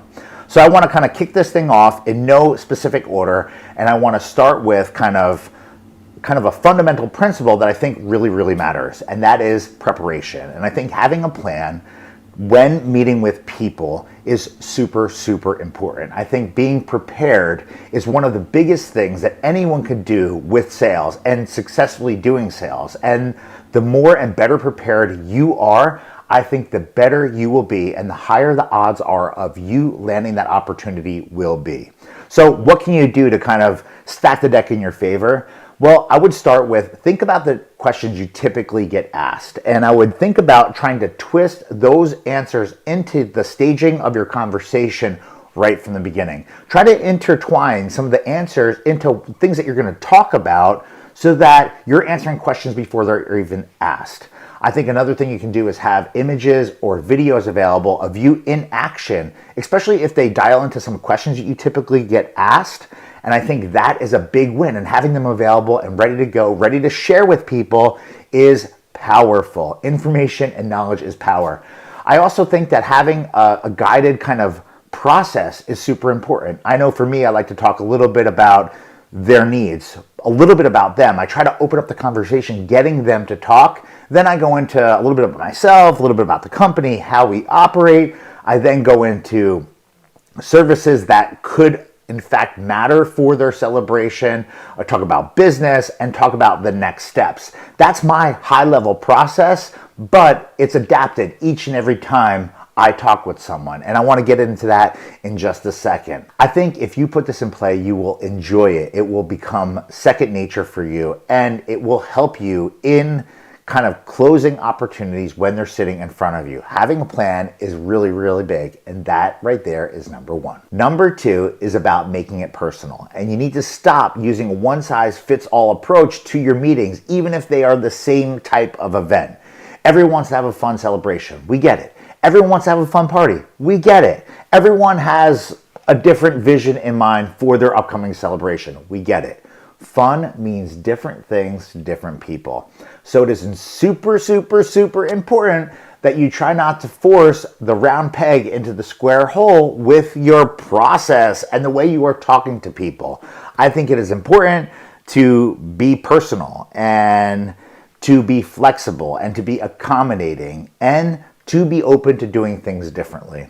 I want to use this analogy to kind of summarize this. Think of it this way. If you're talking to a 25-year-old couple that's never planned a wedding before in their lives, that everything is super overwhelming to them, that's one thing. You're going to talk to that couple very different than a couple that might be in their late 40s that already have kids, they've already been married and they're getting remarried. You're going to talk to them very different as well. And if you want to continue the conversation, think about it this way. You're going to talk to both of those sets of people or clients differently than you would be talking to a parent that's planning their Sweet 16 for their daughter. You need to know your audience, and you need to be able to adapt accordingly and make it personal as possible. Number 3 is kind of like a general rule for me, and I've talked about this for years in different ways and even here on YouTube, but it's really about shutting up and listen more. A lot of DJs like to talk. I get it, me too, right? But it is super important that once you establish that conversation and the conversation starts moving, that you allow the people that are in front of you to talk. It's important that you stop what you're doing and you listen with intent of what they are saying. Allow the people in front of you to speak. Allow them to share. Allow them to storytell. Allow them to elaborate on whatever it is they have in mind for this upcoming celebration that they are planning. And I think it is so important that you need to listen. Like legit, really, really, really, really, really, really listen. And even take notes if you're not really good at remembering things. Know your role and listen to what they're telling you, because if you take the time to listen, I guarantee you, you will find the secret sauce recipe for what they are looking for out of the experience. They're gonna tell you essentially what they're looking for out of the experience that you can help them with. And I think if you're able to listen, you're able to comprehend, you will be able to kind of steer the conversation in a way that kind of hits the sweet spot for them in the future. Number 4, it's all about having the right setup, the right tech, and the right environment around you. And just because we're still crawling out of this global pandemic, it doesn't mean that your business needs to stop. You as a DJ need to think, you need to be creative, and you need to kind of work through what you can do to operate your business underneath the circumstances of the world around you. And if you're not able to meet with people in person for whatever reason, think outside of what the past was and think of how you can use the tools that are available to you to slam dunk these meetings, even if they are virtual. Think of the processes of how you like to do things in the past and try to find tools to allow you to conduct business and to build from there in the same way. I use tools like Zoom and Ecamm, and I use a series of cameras and lighting and microphones so that the tech side of my meetings and my virtual sessions and whatever are super professional looking, and they look really good. And by the way, I have a series of videos on the tech side of doing virtual meetings on my personal YouTube channel, and I'd love to invite you to check them all out if you'd like to get further into this kind of topic and kind of get into the rabbit hole. But from staging to lighting to software to kind of cleaning up your office, I offer a ton of stuff on YouTube, and I think it is an important part of kind of business these days. I think investing in the tech, investing time and energy into determining what systems work best with the way that you do things will only set yourself up for success. And just because you have to kind of work within the framework of this pandemic and all the rules that surround it doesn't mean your business has to stop. That's the point here. So invest in tech, do your homework, and find tools to help you kind of give your message and deliver the message of your service, your brand, and all the things that you can do in a way that works for you and is easy for someone else to follow. And I promise it will only add to awesomeness in the future for you. Number 5 is all about the follow-up and doing whatever it is that you promise, right? So it is super important that you operate your business and you do whatever it is that you say you're going to do, because there's nothing worse for someone trying to plan or organize an event to be waiting for information and then to essentially get frustrated and then go find someone else that's willing to give them the information when they're looking for it. Think about the process from the other side of this kind of conversation. Someone that's planning an event today of any kind can be exhausting. I mean, it's really exhausting to plan an event, especially for a lot of people that don't do this all the time. There's a lot of decisions to make. There's a lot of things to kind of think through, and everything costs so much money. And depending on the age of the people that you're working with, depending on the type of event that they're planning with you, and depending on if entertainment is a priority or not, regardless of where they sit in the social spectrum or the economic kind of demographic of the world in the United States or wherever you're watching this, regardless of what they do for work, it is super important that you do what you say you're going to do as a professional, as someone in the business. And if you are always kind of someone that is on time and prompt, I guarantee it helps your business more than you know. If you're someone that takes a while to send out an email, or you forget to follow up, or maybe you're not super respectful and professional, that could hurt your business tremendously. I'll be candid with you. I hate following up with people. I hate kind of following up after sales. I hate bothering people. I don't like when it's done to me, so therefore I kind of translate that and I apply it to my world where I don't like to bother people. I tell people when I meet with them that I'm not going to be bothering them every single day. I'm going to send them an email with information at the conclusion of our meeting, and I'll probably follow up with them again in 2 weeks just to see if they need anything else. That's my process. Some people watching this need to follow up every single day. They're going to text them, they're going to call them, they're going to do that. If you're going to do that, make sure you let them know that you're going to be doing that and allow them the opportunity of telling you what they need. Okay, we're not going to be able to look at this for another week, so don't bother calling me until next week. I think that's really, really key here. I think following up and being professional, being respectful is a big part of business, and it is super important that you always operate your business in a professional manner. Hopefully you found some value in these tips for you in the sales process, and I hope that you continue to crush business in the future. So that's it, guys. 5 things that you can do to kind of increase the odds of building relationships with the people and closing sales for you and your entertainment business moving forward. My name is Jason Jani, and I appreciate you taking the time to stick with me to the end of this video. If you have a question, you need anything at all, throw it in the comments down below, and I'll do my best to respond to every single person that takes the time to drop a comment down below. Be on the lookout for more content dripping right here on this channel in the days, weeks, and months ahead, and I hope you enjoyed it.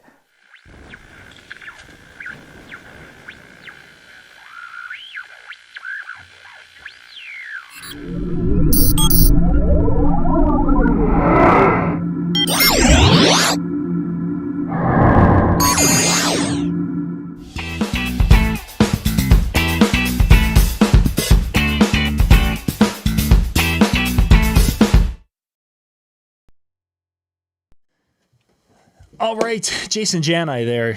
For you guys, if you've never met Jason, Jason is another, and everyone on tonight's show is that giving person who's going to be there to help you and answer questions and such. Not many of them, though, will do an attire or wardrobe change between each break. I just want to say, that's above and beyond. That is. But, I think only MJ, but that's the only thing MJ will do for you. Like, he'll give you lots of information, and he'll change clothes. Not in front of you, but when your back is turned, and there's another different jacket, different shirt. I see how that works. Won't take your request, but I will change shirts. Those jackets, though, and the story behind that, we had those made, I don't know, probably 4 or 5 years ago, and those jackets were probably the most popular jackets we ever thing there. They were just a really nice, and they turned out well. They looked good, and they're water resistant, and yeah. And when we went to go reorder, the new ones just weren't the same. It's just like, oh man, doesn't the company? Yeah, they changed the style. Pfft.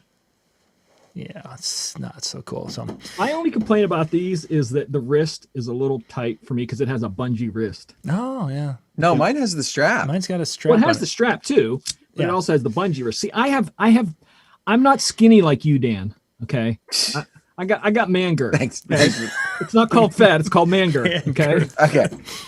See, you're learning something all the time here on DJNTV. By the way, if you like, to hang out with us on Monday nights at 9 o'clock Eastern, Dan, MJ, and I get together and we hit the topic of the week, whatever that topic may be.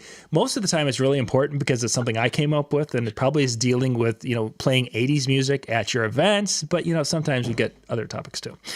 I thought he was going to say we get together and hit the town, and I'm like, wait. Yeah, no, we tried that once, and then they wouldn't sell us funnel cakes or anything, so we went home and cried. But that's how. Wait a minute, no, because that's how we started the Irish pub. Was because the one year there was a group of us and we went there, and then the next year it was like we got everybody to come with us. Yeah, and that's something. If you guys, Atlantic City is in August, the DJ Expo, excuse me, and that's a big show. We get together there, and it looks like we'll be able to do that again. So kind of keep an eye out. We'll be talking more about what's going to happen. DJNTV crew usually gets together there. We've taken over the Irish pub the last couple of times that we were in Atlantic City, and I think Howie has a different spot in mind for this upcoming year. So he's going to get more information as we get closer. We know exactly what's going to be happening with the rules and such for DJ Expo. So we've got one presentation left. We got Mitch Taylor. This one's a little bit longer. This is our headliner of the night. Mitch is going to be talking. I'll give you the title here. Mitch is going to be talking about some of the perceived hurdles in connecting and selling. So he's going to be kind of digging into a little bit more of the selling of our services. So this is going to be a spot where you're going to want to take some notes, go back, rewind, watch it again a little bit later. This is going to be that seminar. It's going to be our main seminar of the night. Once we're done with that, so his presentation is going to last approximately 40 minutes. When you're done with that, then we're going to come back and we're going to do a drawing, but you're going to have to be in the YouTube chat room.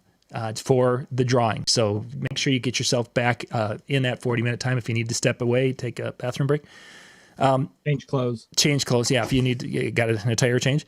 One last time we're going to talk about this. The Midwest DJs Live, they've got a promo going on right now. They're doing their event next week. Virtual tickets are available.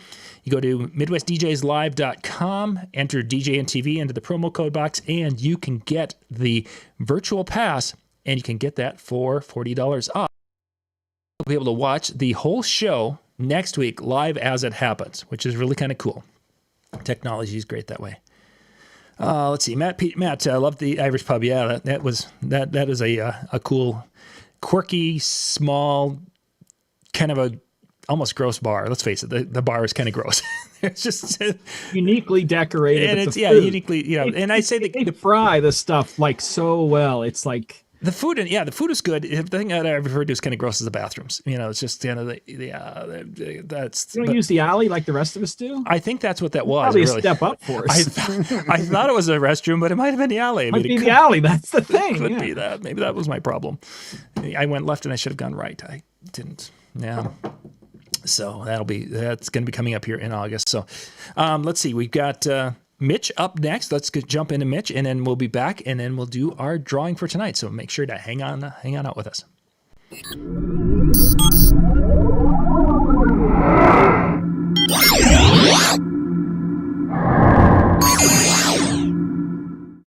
Hey, Mitch Taylor here, and these are the perceived hurdles of connecting and selling. First off, let's talk about managing your time. How specifically do you do it? Now, I've learned a great deal about managing your time over the years, but one of the biggest nuggets that I got from a gentleman was from my friend, Matt Radicelli. Matt Radicelli is an amazing guy who knows a ton about business and Matt shared with me something years ago. One of his mantras, decline, delegate, do. And so in the spirit, if you will, of steal everything and make it your own, I kind of turned that into my own phrase, and I'm going to share that with you here now. The T3 lesson. First off, turn down. When you think about managing your time, you have to think about, what am I going to say no to be able to afford myself more time? Anything comes across your desk, anything comes across your phone calls, your calendar, whatever the case is, you want to be able to have an opportunity to turn it down first. That's one of the first things you want to think about. Is this something that I should do? Yes or no? Make the decision first to choose to turn it down. Think back in your life. Was there a time that you should have said no and you didn't? I have to bet that there probably is, and probably a choice that you may have regretted in the future. But again, now you know. Now you can use this 3-step process to truly define your time and get with a proper schedule of what you want out of life. So the first part of the 3-part T3 lesson, turn down. The second part is very simply transfer. Can you transfer it to somebody else? Is there someone on your team or someone you know that would be better served or better capable of taking care of the situation at hand?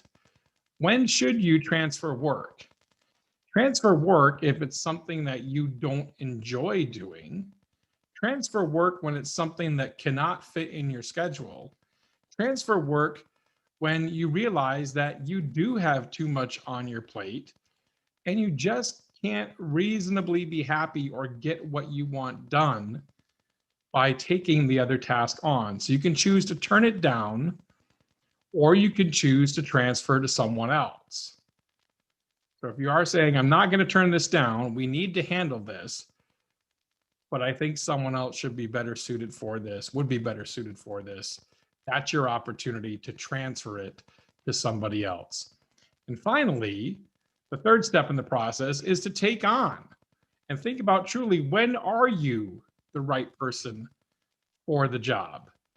That's a key component here to really get into the nuts and bolts and think about.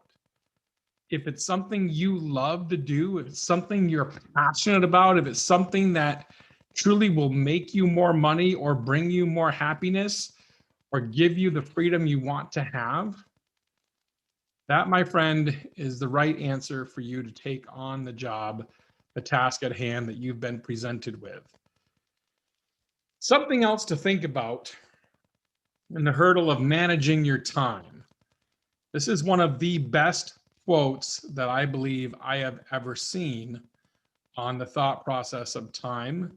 It's one a mentor, Mark Farrell, shared with me years ago, and I want to share that with you here now. Time is the school in which we learn. Time is the fire in which we burn. That's from Delmore Schwartz, an amazing poet, and something I think you really need to take to heart. None of us can stop time. It marches on. It waits for no man. And so what you need to do is choose, turn down, transfer, or take on when it comes to managing your own time. Quick action step for you here out of this portion of our time together today. What are 3 things on your plate right now that you can choose to turn down, to transfer, or to take on? I'll give you a second to think about it. Pause the video, write them down if you can. This is important. Don't just skim over this. The key is action step. Not a writing step, it's an action step. Pause the video. I'm serious. All right, we're back. Hurdle 2, communication. How do you do it? This is probably one of my favorite topics. Are all 5 of these people thinking or saying the same thing when they've been told the same thing? My guess is no. Because you can describe something to someone and they can think of something completely different from the person that is next to them. George Bernard Shaw had a great quote in regards to communication. The single biggest problem with communication is the illusion that it has taken place.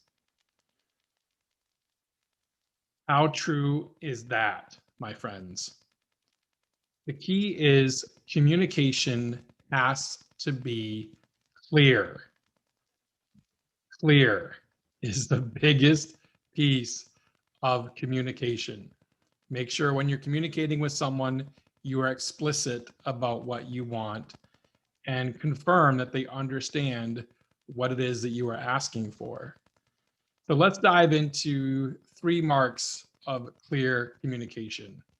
Number 1, return their call. Ooh, yeah. I was just on the phone the other day with a fellow business person, and he explained how he was looking for service providers for an upcoming event. He made several calls and people that he knew inside of his own industry.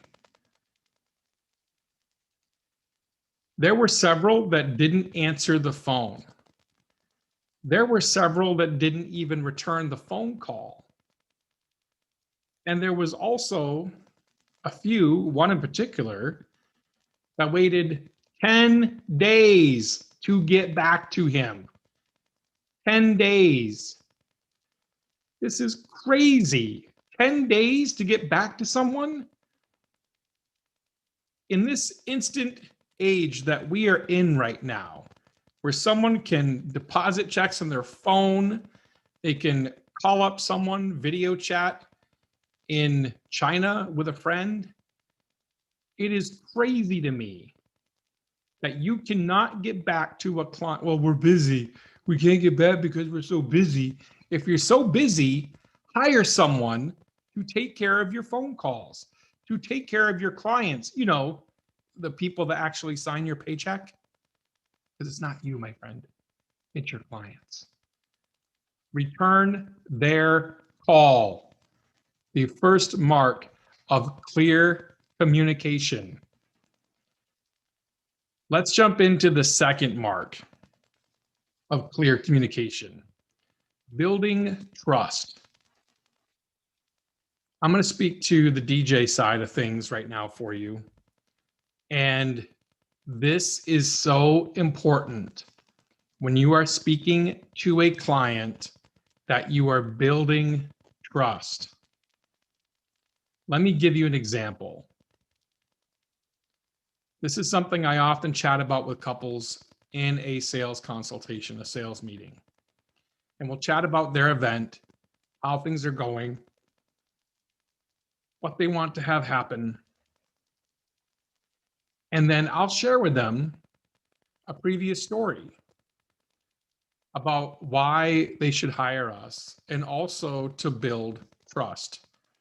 So we talk about COVID-19.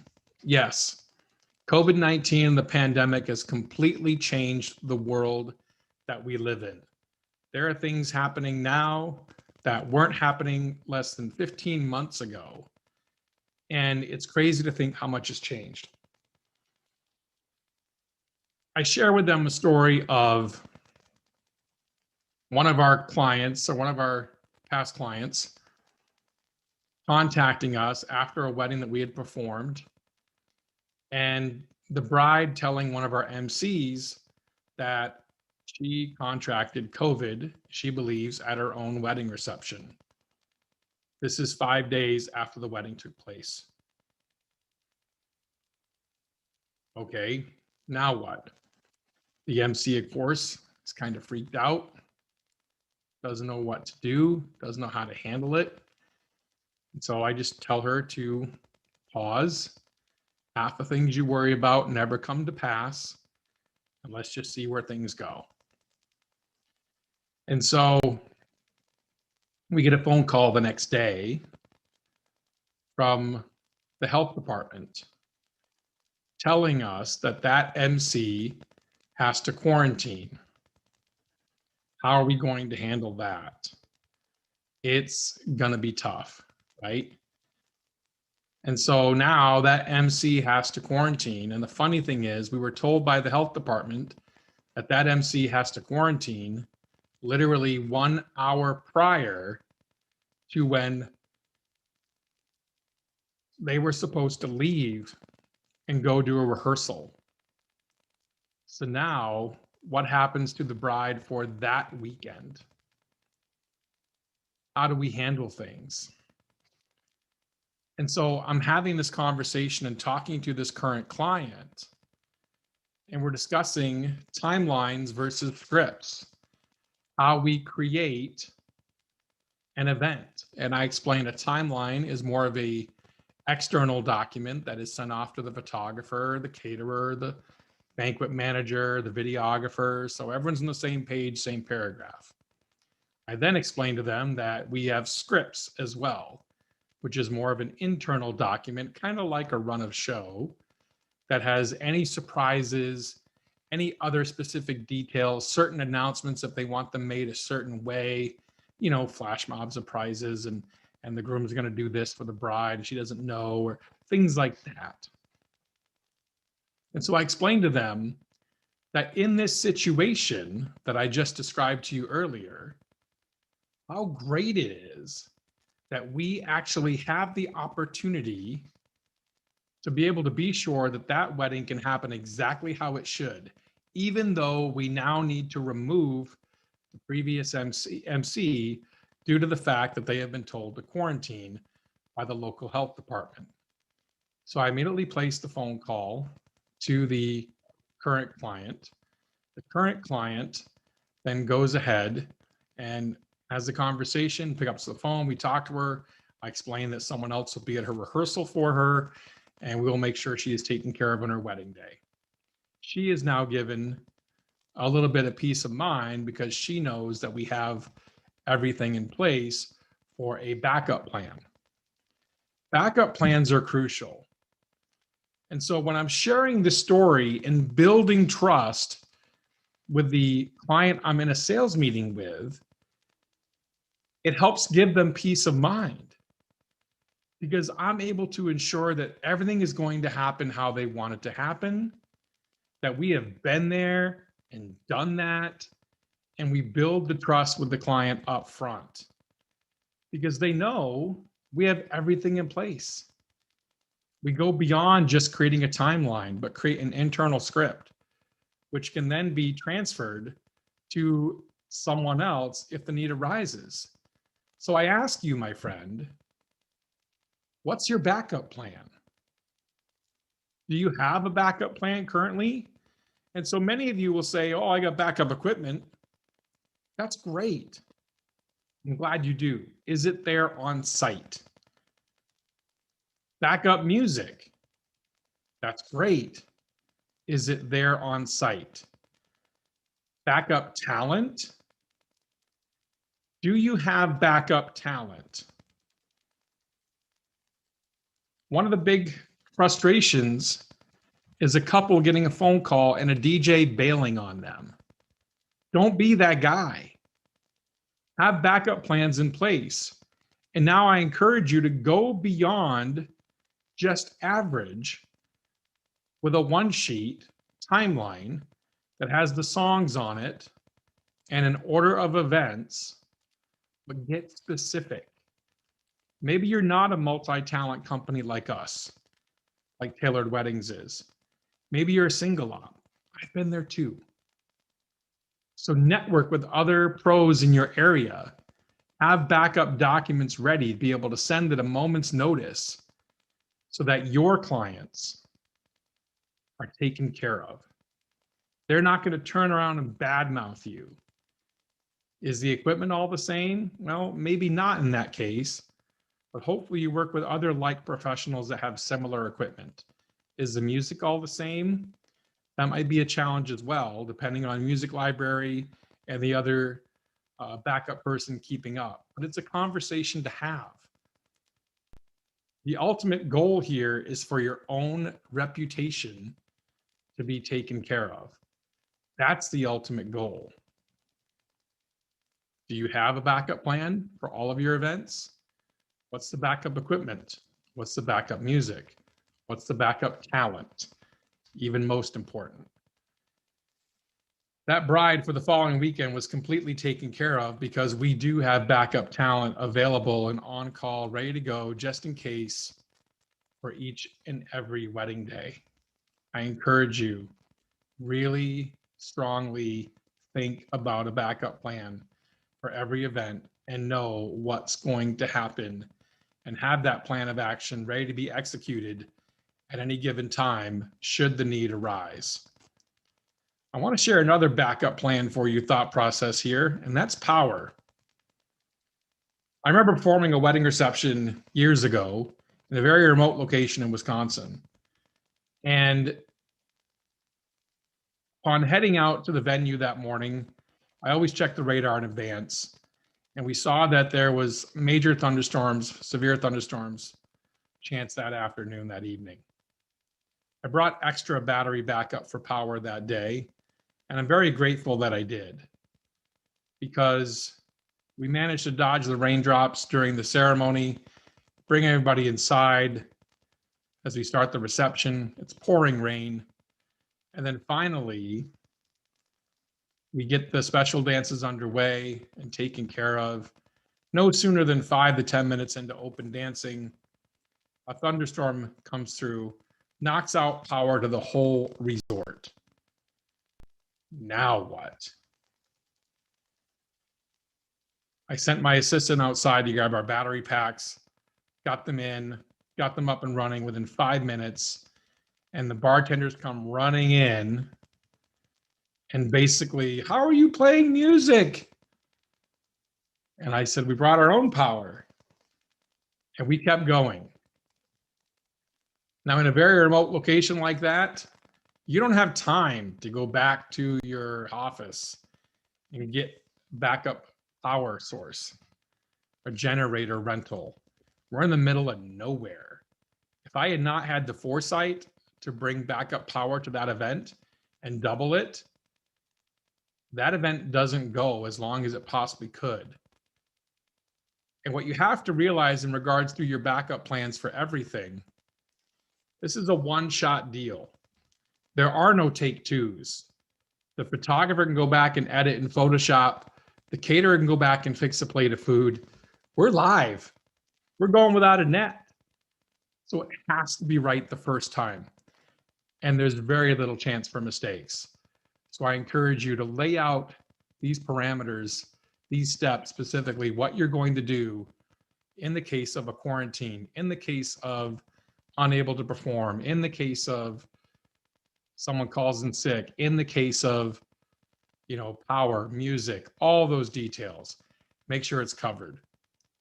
That, my friends, is real communication and building trust with a current client when they realize that you are the expert and you got this and you will ensure that their event is exactly what it should be. Let's jump to number 3 for communication. And that is make it easy for them. We talked about just answering the phone, right? But why make your clients jump through hoops? Let's make it stupid simple for people to do business with you as much as possible. I'm going to chat about a few of these icons on the screen here. The first one is a QR code and a way to schedule a meeting. Are you using QR codes to allow clients to schedule meetings at your bridal shows? Now, QR codes came out years ago, and everyone's like, what are we doing with this? Like, what is this used for? And it wasn't until, ironically, the pandemic, where all of a sudden, most restaurants went to a contactless menu with QR codes. And so you open your camera on your phone, you scan it. How can we apply that to us in our business? Simple. If you're doing a bridal show, give them an opportunity to be able to schedule a meeting right from their phone. Easy peasy. Give them an opportunity to schedule a meeting right from your website or your Facebook page or your Instagram. Easy to do with services such as Schedule Once or Calendly. Calendly is what I prefer to use currently after having been with Schedule Once for quite some time. But this is an easy way. Not only can you have it schedule sales meetings for you, for your clients, you can also utilize it for the hiring process of your DJs. You can also utilize it for being able to schedule planning meetings for your talent. This is so important that you make it easy for your clients to do business with you. Don't sit there and play the phone call game back and forth. Well, when are you available? Or the email. Well, I could be available on Tuesdays. Okay, how about next Tuesday at 10? No, I got something going on. Okay, what about Wednesday at 4? Oh, I don't think that'll work. It's just ridiculous. Give people an opportunity, leverage the technology that currently exists, and make it easy for them to do business with you. And finally, for the third icon here is e-sign contracts. Again, for everything, not only for booking you, but what about canceling you? Also should be easy. Do you have an e-sign cancellation form? Probably should. Otherwise, you make it hard. Make it easy for people to do business with you. Again, this is all probable and all possible, I should say, with the technology that exists currently. All you have to do is set up the e-signature links in your chosen CRM. Now, go ahead and make it easy. So right after they sign the contract, they click the button to agree to terms and conditions, just like They booked a hotel room.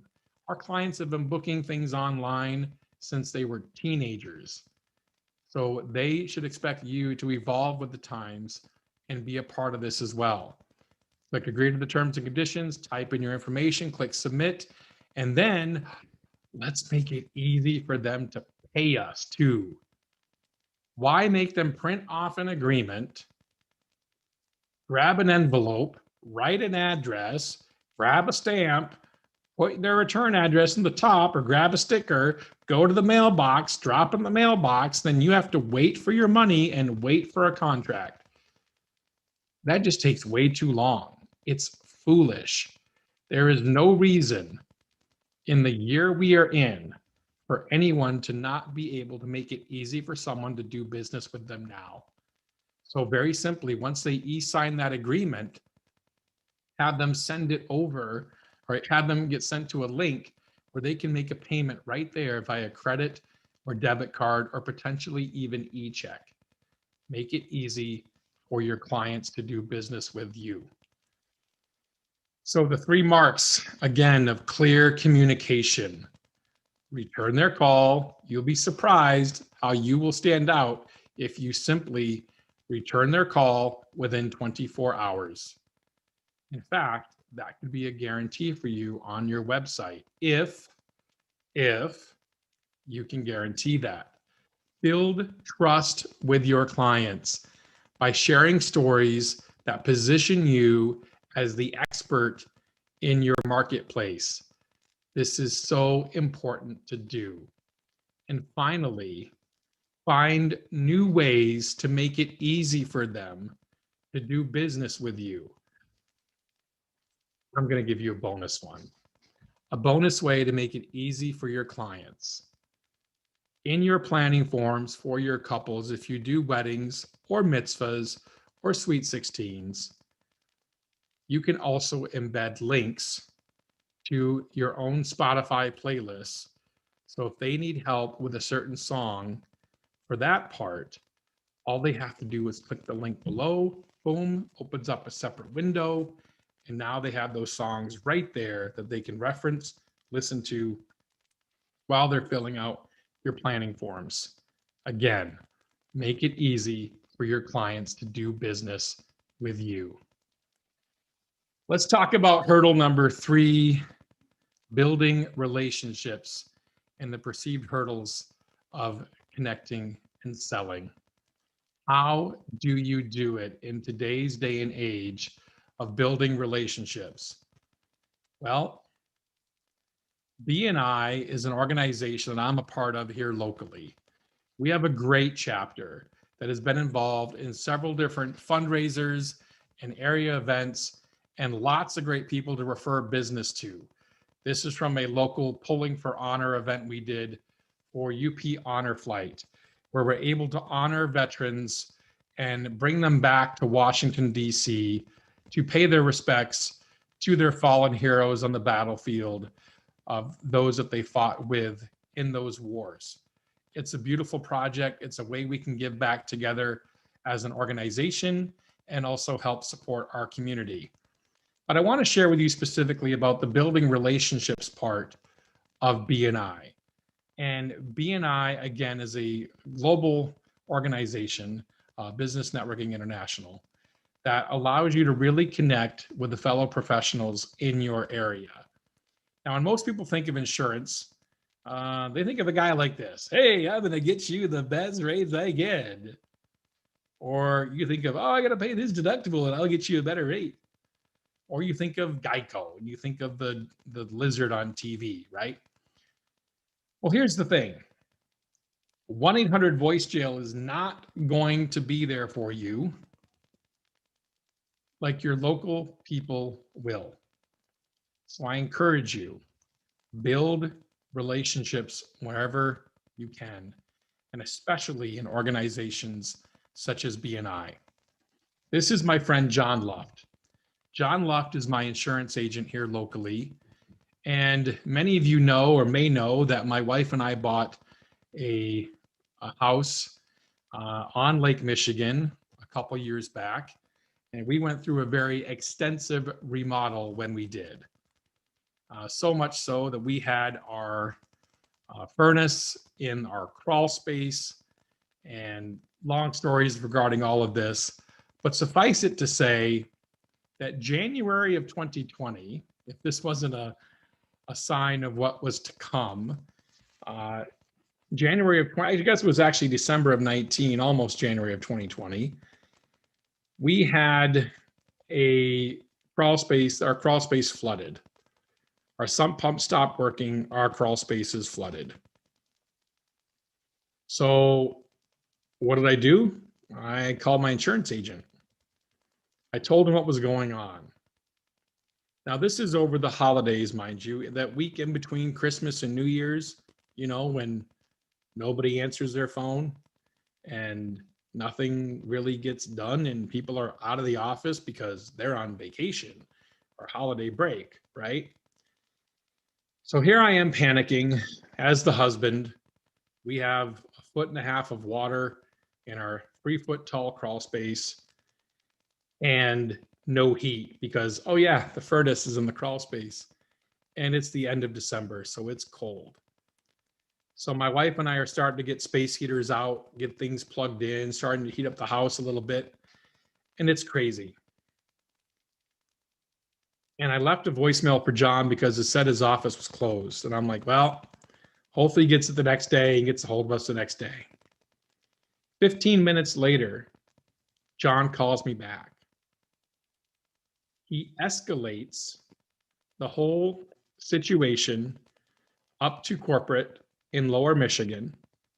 They get on the horn with me, ask if we need a place to stay. I tell them no.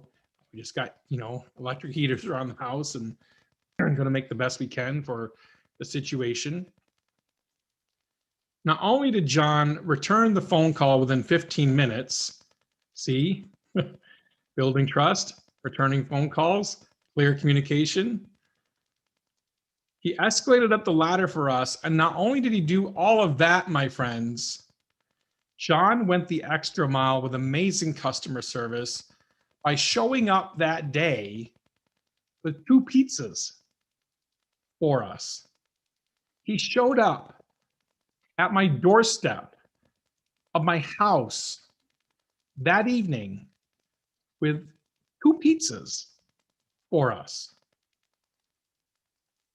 If that's not great customer service, I don't know what is. I implore you, find ways to give first. That is one of the 10 A's of B&I, Giver's Gain. John leads that every single day. I can't begin to tell you what that meant and how much he has earned a loyal fan for life with what he did for my wife and I. We were able to get a small insurance claim processed and put through. We were able to get money for our sump pump failure, and John was able to help us navigate the whole situation. It was really exemplary customer service, and I can't stress enough to you to find ways to give first to your own clients. I want to share with you how I transitioned this into a way to benefit John, even though he gave to me first. That's one of the beliefs of Giver's Gain. Give first so others will want to give to you. So what can you learn from Facebook? Here's a Facebook post of one of my neighbors actually, and asking, who do you use for car and house insurance? Looking for local business that has good customer service and someone that you can get in touch with over the weekends. Okay, so this is what my neighbor is looking for. This is all about building relationships, my friends. And so here's what happened. You see different people chimed in with different insurance agencies that are local. But what you can learn from Facebook, when you see these kinds of situations pop up, even about your own industry and business that you're a part of, is what customer pain points look like. This person Good luck finding a local weekend open place. Most / all are Monday through Friday.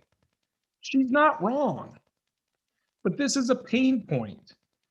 And so a savvy insurance agent should look at this, should see this, and find a way to solve the problem for the customer and find a way to address pain point and take care of it.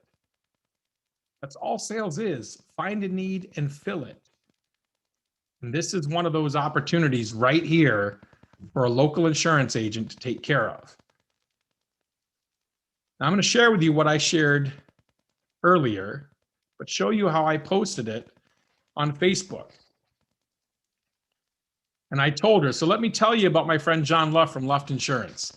Late last December, our crawl space flooded and knocked out the furnace, so our whole house was without heat. I called John, and his voicemail at the office was closed. He returned the phone call within 15 minutes during off hours to take care of us, his clients. He pushed us up the ladder to ensure we got a claim filed right away and was extremely helpful in getting us taken care of during that time of year between Christmas and New Year's when basically everyone is on vacation, it seems. Not only that, he showed up that evening at our doorstep with 2 pizzas just to check on us and see how things were going and if we were okay. That's not customer service. I don't know what is. John Luft of Luft Insurance is a straight shooter who truly cares about his clients. Highly recommended. You see like, love, wow at the bottom. More on that in a second. Now, what did I cause next? I caused other people to jump on. I caused other people to comment about John and what he does. I caused reactions and actions. That is the key to building relationships in today's day and age. You need to share stories from those who have helped you or have such a powerful story of how you have helped others that it resonates with the people that you network with, that it will cause reactions and actions. Your action step right now is to go to the BNI.com website, locate a local chapter, set an appointment on your calendar, and attend. That is your action step right now of what you need to do. Let's walk through a few things here. Now, BNI.com is a national organization. It's also international. If you're in the States, BNI.com. If you're in Canada, BNICanada.ca. You can find your country right there on the BNI website. But I encourage you to take these steps when building relationships. Build it by giving first. Step number 2, use storytelling when giving a referral. Nothing is more powerful than a story. I gave you a few different stories here today in regards to our time together, in regards to building trust, in regards to returning calls, in regards to an insurance agent who went the extra mile for his client. Stories will cut through the clutter of advertising and marketing and all those messages and will resonate with your audience. Why? Because they're real, because it's human to human. And that is how you connect and sell in today's day and age. And don't forget that your stories should also cause reactions and actions. Stories should cause reactions and actions. A reaction from a standpoint of, oh my goodness, that is crazy. Or, oh my gosh, they really went the extra mile for you. Or, oh my gosh, I can't believe they did that. It needs to cause a guttural reaction and then cause someone to take action, to call you. So when people are referring you, That's what you need. Stories that will sell by causing reactions and actions. Those, my friends, are the perceived hurdles of connecting and selling. I'm Mitch Taylor. For more information on me and ways I can help you in business, go check out mitchtaylor.net.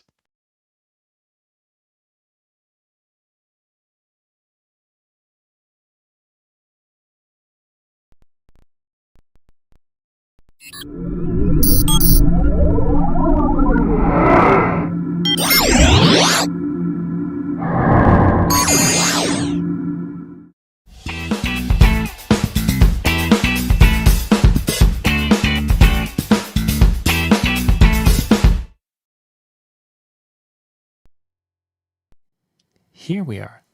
Yes, we're now back live again. Oh, goodness, sometimes The fourth time's the charm. it's weird when a person's been streaming for a long period of time and you're playing different video clips back and forth. It's like the software has to stop and think about, okay, do I want to segue to the next video, or should we just have Mitch on here a little bit longer? It's like, but he's paused. It doesn't make. It's going to autoplay again. Yeah, it's gonna. Yeah, I guys have no idea when we do these shows how many things we have open, buttons we have to press, stuff we're watching, timers we're running. Yeah, all these little things to make it happen. So, okay, so we're going to give away from this video, because this is going to extend beyond tonight, because some of you are going to watch some are watching this the next day. So let's see, Thursday is, well, let's go till Friday at the end of the day. So you have to do this before Friday.